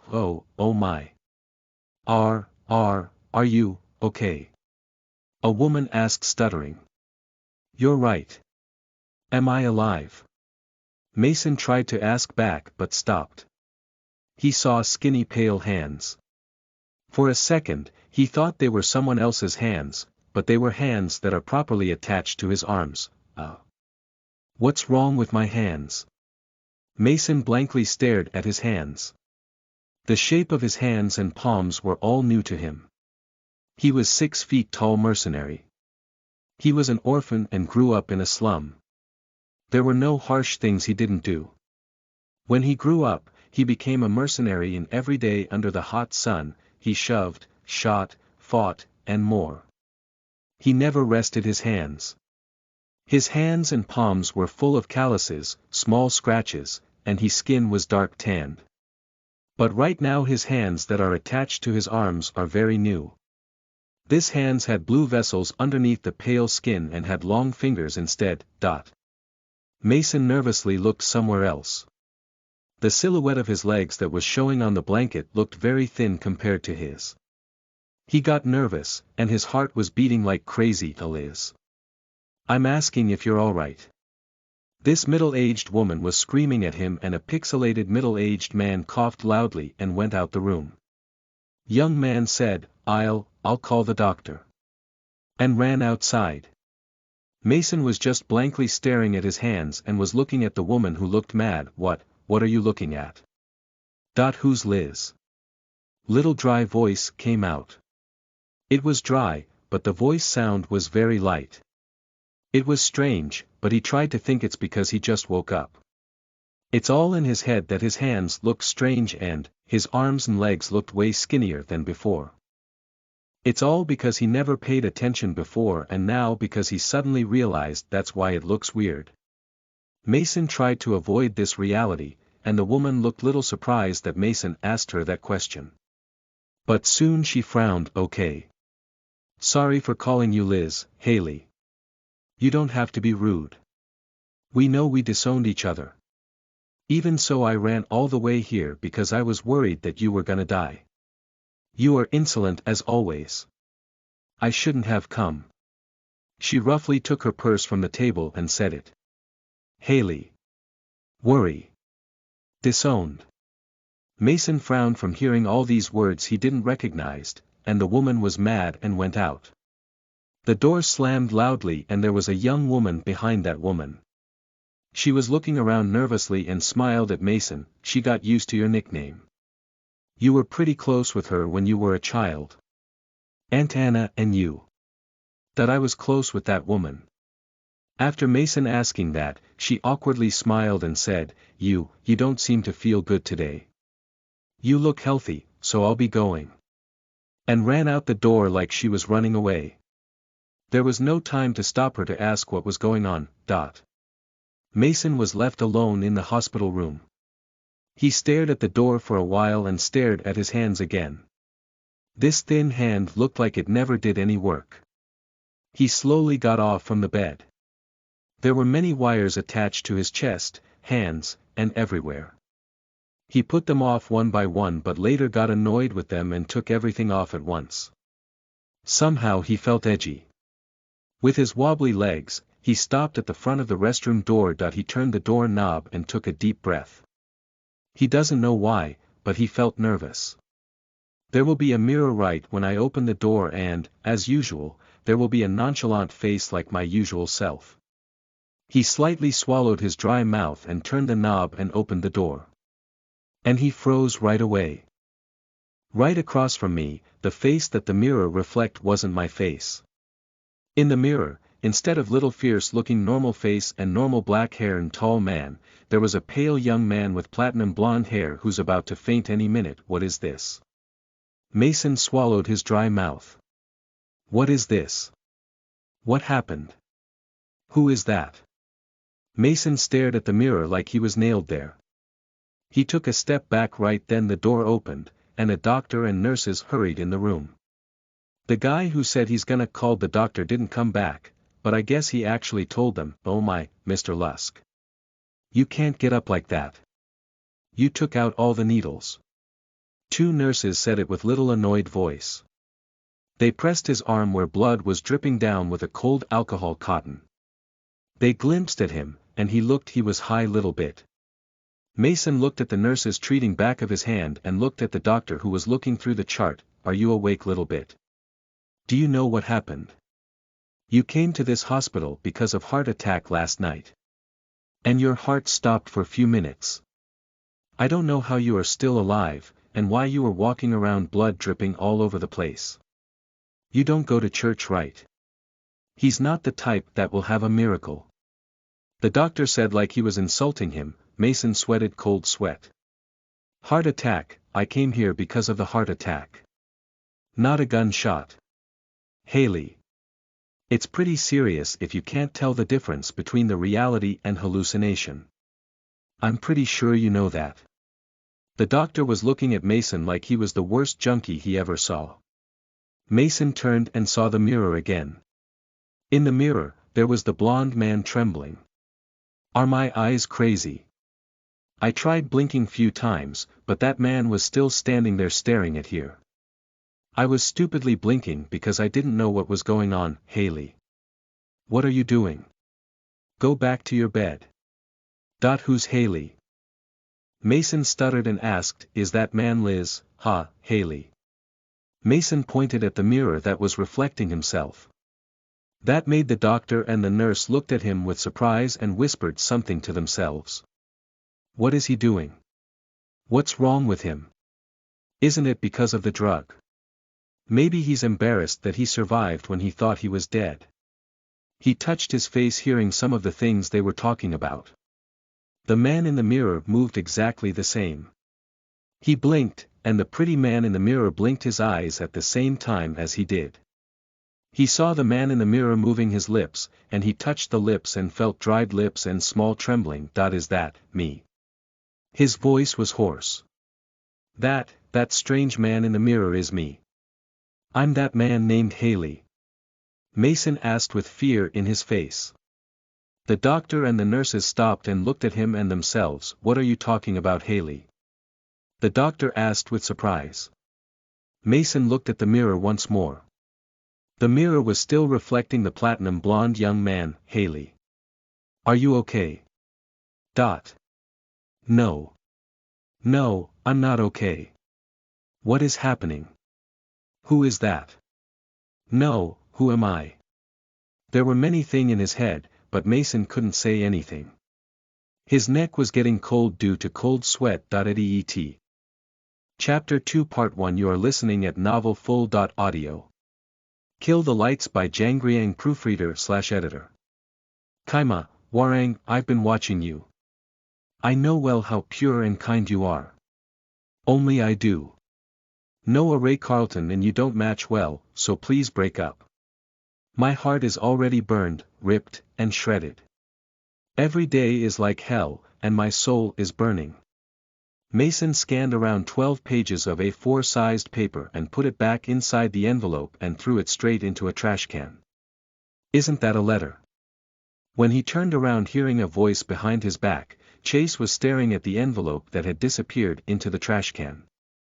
Mason said, "It's nothing," and looked at the loud filming set from afar. By the way, is it still like that? Ha ha. Chase said, "Yeah," and looked at the filming set along with Haley. After the kidnapping incident, Mason joined the filming set in 16 days and was targeted by reporters from all over the world. In the hospital, thanks to the Ray Carlton family, he was able to stay quiet and comfortable, and Mason, who went back home until yesterday in relative peace, couldn't get used to this explosive situation and stared at the filming set like it was none of his business. How many times do I have to tell you, if you guys are loud, the noise will be recorded too. Please be quiet. Gloria and the staff were almost fighting with the countless reporters. The reporters were screaming, "If other people are taking pictures, why can't I?" as they took pictures and screamed at Haley asking him to come out where they can see him well. Isn't it better for you to just do an interview? This is like. Ashton, who has been waiting for a long time but left because the situation didn't seem like they can film, said in an annoyed voice to Mason.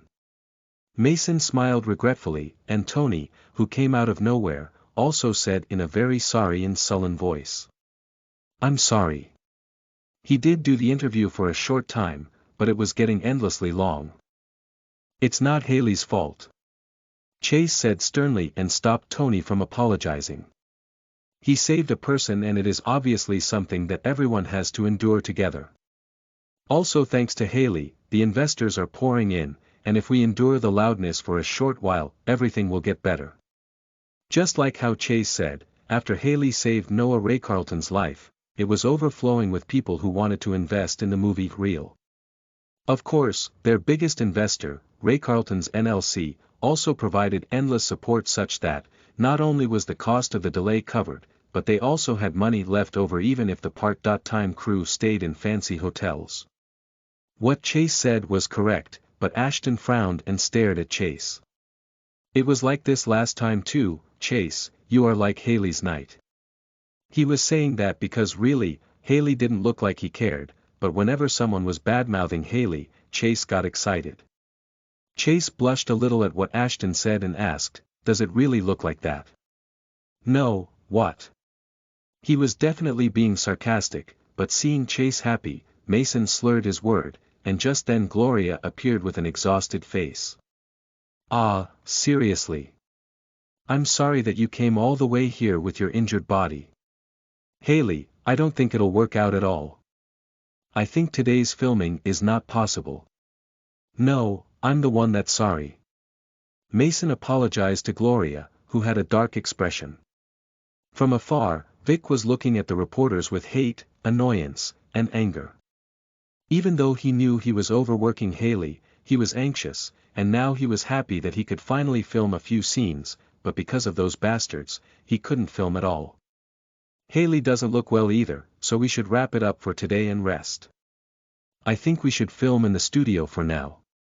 If the reporters were prohibited from entering the venue, they would have to block only the choppers passing through the window.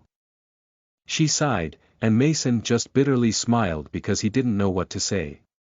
To Mason, Hollywood was still a distant and incomprehensible place. He couldn't understand why they were acting so chaotically. Mason had stayed away from the spotlight even 2 decades ago when he saved Noah, and now, even though Haley was an entertainer, he still couldn't understand the reporters who were acting like fanatics. Definitely you don't look well. Are you going to be okay for tomorrow's shoot? Ah. Well. Mason awkwardly smiled at Chase's worried question and furtively gripped his waist. In fact, it was difficult to stand still. But he cannot voice his predicament to others. Yesterday, Mason, who had either slept or fainted after having sex with Noah, was forcefully woken up not too long later. Mason opened his eyes, spitting a moan. He couldn't sleep because his body was too hot.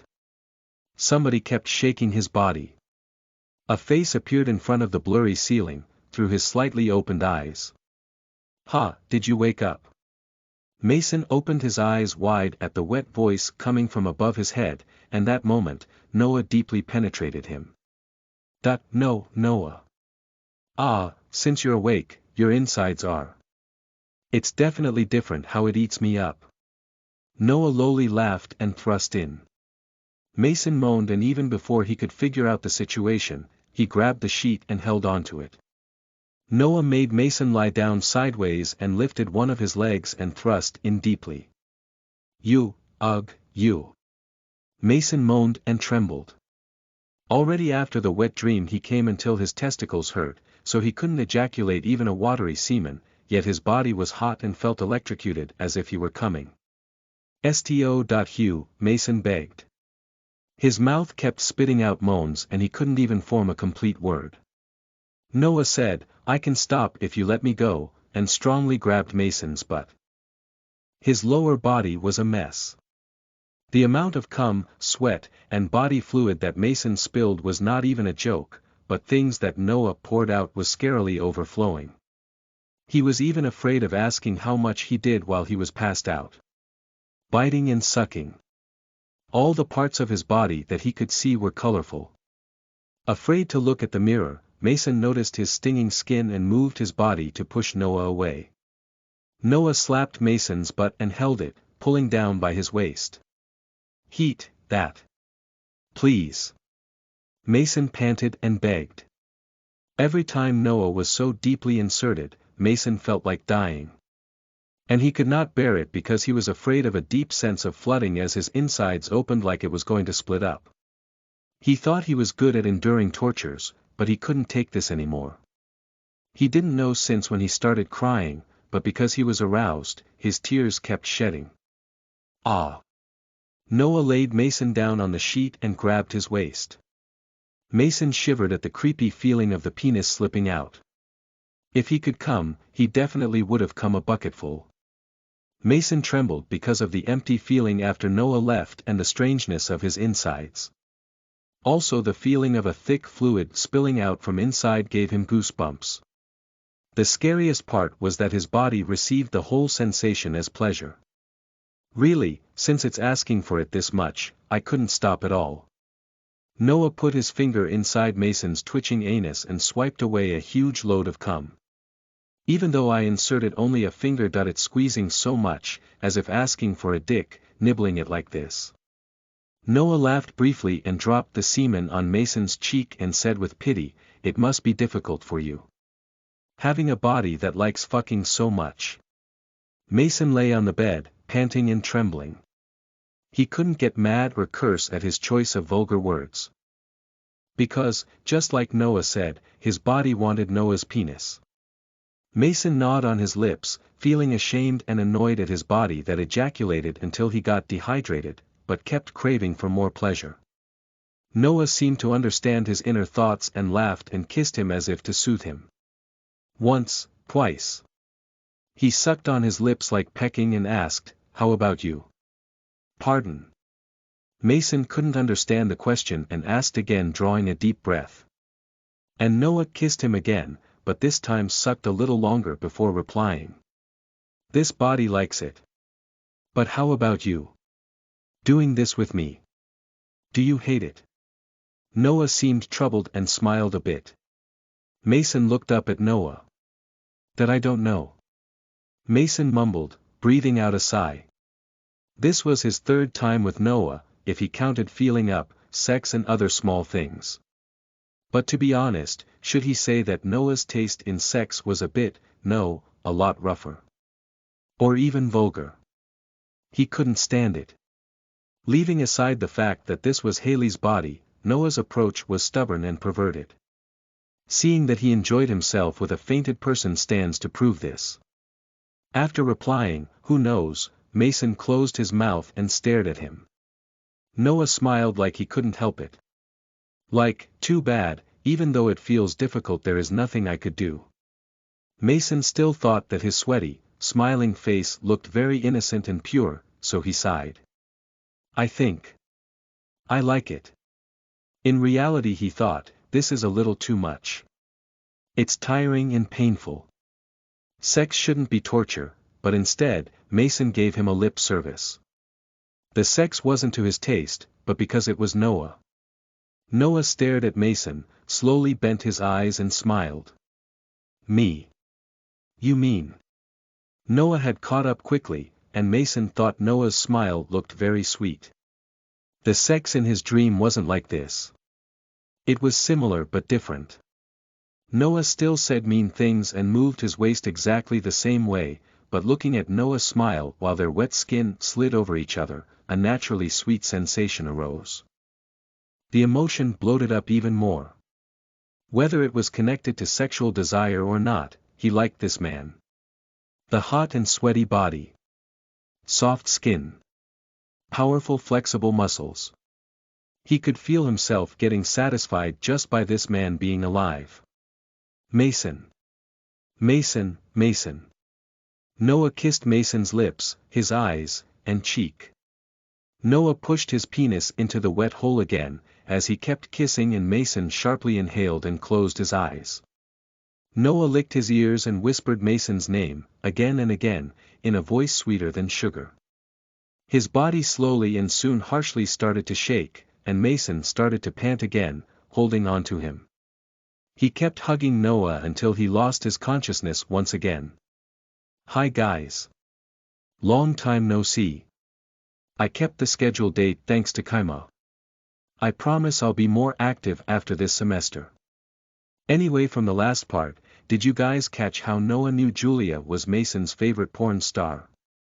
How did he know? LOL stalker. BTW. There's long way to go with the sidetrack, so don't worry. PS, does anyone know how to restore files from the external hard drive? I accidentally did something, and everything go erased. I'm planning to go see the computer shop. Continue to part 2. Chapter 2 Part 2. You are listening at novelfull.audio. Kill the Lights by Jangriang Proofreader/Editor. Kaima, Warangd, are you okay? Your face is red. Ah. Sort of like that. At Chase's worried question, Mason was brought back from his reverie and slurred his words. Tony, who was awkwardly standing next to him holding a crutch, disappeared, saying that he would bring a cold drink. You really care about him? Ashton glanced at Chase with a sour face. He turned around to face Mason with a very displeased expression. You are staying at Mr. Raycarleton's house today too? Mason bitterly answered, yeah.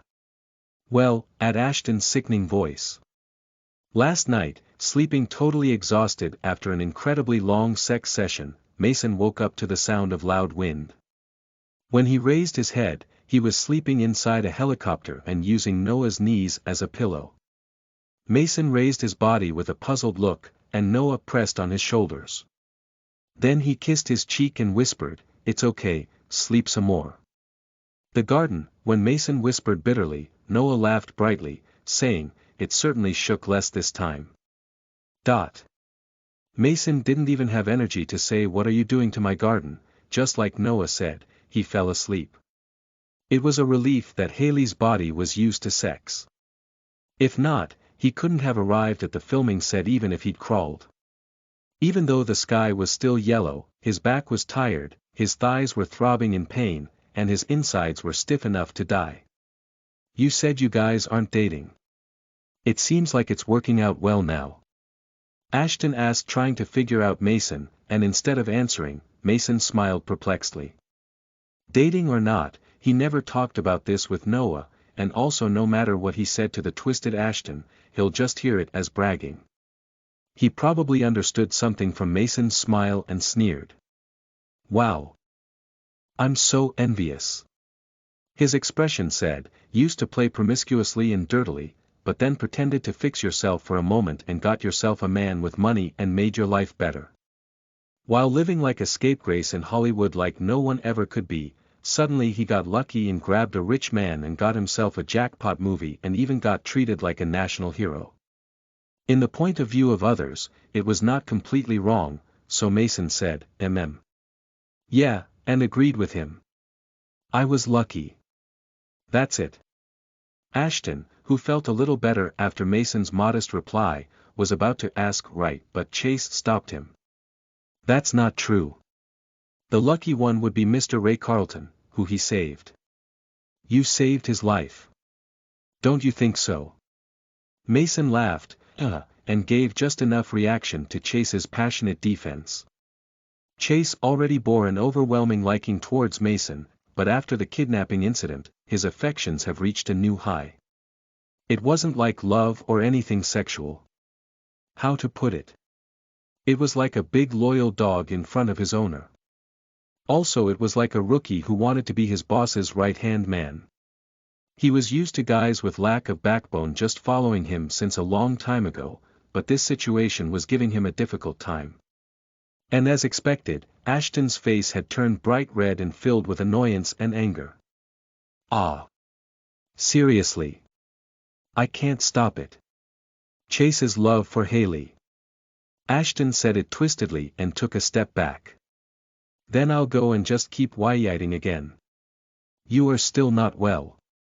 If you keep this up and faint, Chase's heart will crash. So why don't you go home early, Haley?" It might have sounded like a joke, but Ashton meant it. He turned away and Mason said, "Yes, yes," simply smiling and waved his hand. Nothing good came out of twisting a child like that. He wished nothing annoying would happen in the future and turned around to face Chase. "I really have to go.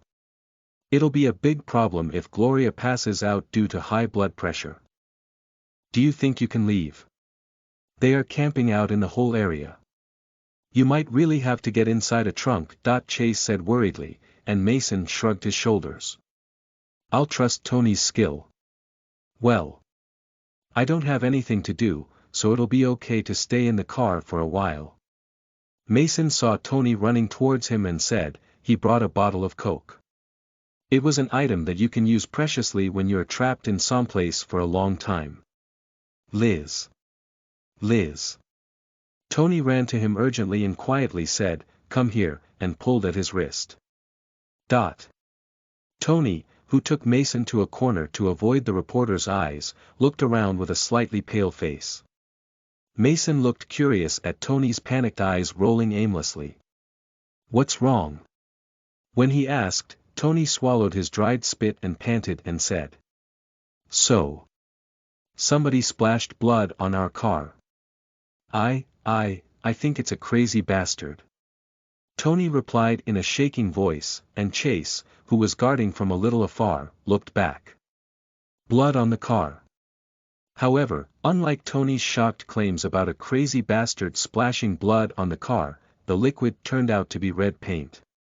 Since the car was black and the paint red, it looked like blood. Definitely this was more effective than splashing actual blood. Mason rubbed the paint with his fingers and checked that it wasn't completely dried yet and noticed a can of paint roll on the floor. It didn't look like the culprit accidentally spilled the paint because it was written, "My heart is burning," on the side. It seemed like it was the same guy who put the threatening letter in between the script. "Do you have anyone in mind?" Chase asked with a serious expression, and Mason said, "Who knows," and looked inside of the car. It didn't look like the culprit had gotten inside, but still he felt uncomfortable. He opened the car's hood and asked Tony, "When was the last time you opened this?" and Tony had to think for a while. "From the look on your face, it must not have been in the past few weeks." "Then I think it's better not to ride in this car." When he opened the hood, he saw that a certain part was touched. He had to see it in detail where that person had touched, but there were a lot of traces on the brake system. Looking at the paint can and the traces under the hood, he doesn't seem to be a careful guy. Is that so? Then what should we do? Mason wondered whether he should take out his phone from his pocket or not and frowned. There was no decent helicopter plot nearby, so when the reporters let their guards down, he arrived at the filming set in Tony's car. The reporters will attack like they were going to break the car, so it wasn't good to hire a rental, and unlike before, it wasn't easy to escape by himself. He was bound to be caught since he was using the crutches. He thought it was a good idea to borrow a car from Noah, who doesn't even know how many cars he had, but then thought if he called, Noah might try to come directly, so he didn't want to do that either. If Noah arrived in this situation, he won't be able to go back to his house. "How about riding in my car? I'll take you home." Wouldn't it become a scandal if he rides in your car? When Chase made the offer like he had been waiting for this moment, a voice from nearby interrupted him. "Even if it doesn't, I'm sure he'll run into it." The man walked around Tony's car, which had red paint all over it, like it was interesting. He remembered seeing the man in the movie, playing a minor role. His name was. The man turned around to meet everybody's gaze and opened his mouth. "I'm Tim Daniel." "Haley." "Too bad, it was a good car." He said hello to Tony and Chase, and Tony bitterly said, It's okay. I can paint it to red at this point. Can't you ask for a car from Mr. Ray Carlton? I heard he has dozens of them. I even heard he has a Ferrari 250 GTO, is that true? Who knows? Does he?" When Mason asked him back, Tim smiled and said, "I've only heard rumors. He's very mysterious. I think it's better for me to take you. If you crouch a little inside my car, we could get out easily. Reporters are not interested in me. Even if I go out and dance, they won't take a picture of me, so you don't have to worry about catching their attention. Who knows, if I get naked?" Tim spoke while glancing at the note, "My heart is burning," on the trunk. "No. My car is okay too. Like in the trunk." Chase mumbled like it was too bad and said again sadly, "No. Your injured leg will be uncomfortable in the trunk." Mason tapped his shoulder and said to Tim, "Then can I be in debt to you?" Tim shrugged and opened the door of his car, which was parked right next to them, with his car key. He held the passenger door open with good manners and gestured for him to get into the car quickly. Take care, and I'll contact you tomorrow right after getting your schedule," Tony said, still with a nervous face, and Chase said goodbye too. "See you tomorrow." Mason smiled and put the crutches in the back seat and got onto the passenger seat. Tim said, "Take this. Cover it with his, and put some clothes on his shoulder." "Ah. Don't you need to? Report this to the police?" Tony asked in a hurry, and Chase agreed, "Yeah. This looks pretty dangerous." "Not really. If you report it right now, those very small amount of reporters who are not here yet, will also get attached to Haley. Then the filming will be hampered for real." Tim made it sound like why are these men so innocent and short-sighted? If you're fine with it, then it's okay to report. A few stalkers are like accessories to a popular celebrity. Doesn't Chase have them too? Like sending nude picture or something like that? Chase's face got really dark at Tim's question. It looked like bad memories were reviving. Then that it's not something harmful yet, so let it be for now. Mason said after glancing at Tony's horrible car. When he leaned on the comfortable car seat, his legs started to throb, and he was so tired that he wanted to get back home fast and lie down on his bed after a quick shower. With Haley's weak body, injured leg, and long-lasting hard sex. Honestly, it wasn't weird for him to pass out right now. Seeing his tired face, Tony and Chase waved their hands like for him to go home fast. Tim got on the driver's seat, and Chase and Tony moved away from the car. The car didn't hesitate and left the parking lot right away. These days, this kind of thing happens often. Tony mumbled like he was not used to it. Chase, who was watching the car leave with a too bad face, asked in a curious tone. Was there another incident recently? No. It wasn't bad. It was like a minor joke. Liz, Haley wasn't a celebrity with many fans, so I'm not used to it. Everyone recognized him, but most of them were anti-fans or people who enjoyed Haley's gossips. He was a child actor that had very few older fans, so everything was very new to Tony. Like incidents when obsessed fan letters kept coming in, his things kept disappearing, or a nude photo-shopped picture of him in their car. Right after he debuted, when his popularity was skyrocketing, there were perverts as fans as well. I can't believe there will come a day when I have to worry about Haley's popularity. Tony said emotionally. The moment he had dreamed when he first met Haley was getting closer. He was turning into a man who did not grab people's attention by causing trouble, but a man who brought out other people's emotions and controlled them.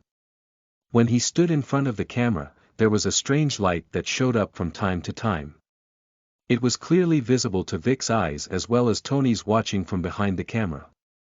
It wasn't the flash of stars that were already outstanding and shining every minute, like Chase, but maybe. Tony thought. If his eyes weren't wrong, maybe Haley might become a bigger star than him. A star that even the manager himself cannot see well, an incredible star that had never existed in the world before. Right now, that glow was tightly wrapped around Haley, but in front of the camera, it was already oozing out a little. Like a light that was so big that it cannot be manipulated. Tony. What are you thinking about? Chase's face was blushed like something exciting was happening and called out to Tony, who was still staring at the spot where Haley had left. Ah. No, just thought that ever since Haley got popular, these things keep happening. And I feel restless. Tony shook his head and said it was nothing in reply to Chase's question. Of course, that light might never come out. The Haley right now, when they first met had been sparkling, but he had to wait for 16 years to barely turn out like this. Yes, he might be on the verge of exploding, or he might not be. I shouldn't expect too much. No matter how the amnesia.miracle had happened, that kind of blessing may not happen again. If he expected too much and Haley regained his memories, then it would be a big disappointment. Tony trembled at a thought that suddenly came up in his mind and turned around to face Chase. But why do you have that kind of expression? He looked like something was bothering him. Chase replied like it bothered him, but it might be nothing. No, I think I saw something on Tim's car. Ha. Chase slurred the words, and Tony blinked his eyes. I think I saw a red mark. Chase's tone was cautious like, am I mistaken, but still a bit unconvinced. A red mark. Tony just stared at him like what was he saying. At that moment Gloria arrived, widely waving her hands. Tony. Did Haley go back already? She was holding the schedule chart and saw red paint poured on Tony's car and screamed, oh my, and covered her mouth with her hand. Oh my, what kind of maniac would do this? You have a dashcam, right? We do have a CCTV up there. We don't have a dashcam. Tony mumbled. Haley, before he lost his memory, didn't know when, where, and with whom he would be having sex with, so he couldn't install a dashcam. Gloria opened her eyes wide at Tony's reply and soon nodded her head. Okay. Let's check the CCTV first. But did Haley go back? I got his schedule for tomorrow. She inquired how he was able to get out amidst this chaos, and Chase replied. Haley just left in Tim's car. Can't just you tell him the schedule through phone? Gloria wore a puzzled look and asked, Tim. Tim Daniel. But Tim does not have a shoot today. Hi guys. I'm back. Thank you for waiting. So let's start investigating who the stalker is. Is it Tim Daniel or Chase? It might be someone else that didn't come out. I finished my semester, and I was catching some sleep. Now that I'm kind of back on track, I'll try to post it regularly like before update on my hard drive. So I paid $120, but they were able to retrieve only like 20% of my files. FML. Chapter 2 Part 3 You are listening at novelfull.audio. Kill the Lights by Jangriang Proofreader/Editor. Kaima, Warang, Tim, came to the set today. She asked, why? Chase and Tony just blankly stared at her. Drops, bright red blood fell on the table. A large amount of blood drenched the documents, and Noah said, ah. No, and slightly frowned. Are you okay? Phil quickly handed him a tissue, and Noah pressed it on his wound. Sorry. Could you bring me new copies of the soaked parts? Phil picked up the phone and said, call Stuart, to Sophie, his secretary, who was waiting outside. Why are you calling a doctor for a paper cut? Right. Noah grabbed the phone from Phil and spoke to Sophie, never mind Stuart, bring me some bandages. Yes. That'll be enough. After he hung up, he noticed Phil looking at him with a perplexed expression. What? The documents, are you not going to bring them? Noah gave him a questioning glance and Phil spoke as if there was something he had wanted to say for a while. I think you are neglecting your health these days. Do I have to hear that just because I didn't see a doctor for a paper cut? That's extremely unexpected, Noah said, tilting his head, and Phil shook his head. That's not what I was saying. I mean, you needed to rest for at least 2 months with that injury on your arm and should not be discharged from the hospital like this. Weren't you massaging your arm all day because it was sore? If you are overdoing it just to forget the horrors of Mason's death or the abduction, then I'll have to leave your schedule open for Robert. Phil sounded like he had been troubled for a long time, and Noah opened his eyes wide and said, ah, Robert, as if he remembered something. I think we can fire him now. Robert was the psychiatrist who listened to Noah's story this whole time. Noah cheerfully said, just build him a hospital, bending his eyes, and Phil asked in return. Pardon? Are you saying you want to change your doctor? Don't you think someone familiar will be better for your mental health? No, since I don't need any more medication. Of course, even the consultation. I didn't really like the consultations anyway. Noah dismissed it like it was nothing. Sophie brought an ointment and a bandage, and with her help Noah wrapped the tip of his finger with the bandage and noticed a little bit of blood smeared on it. I'm not trying to commit suicide, so don't worry. Then why are you doing this?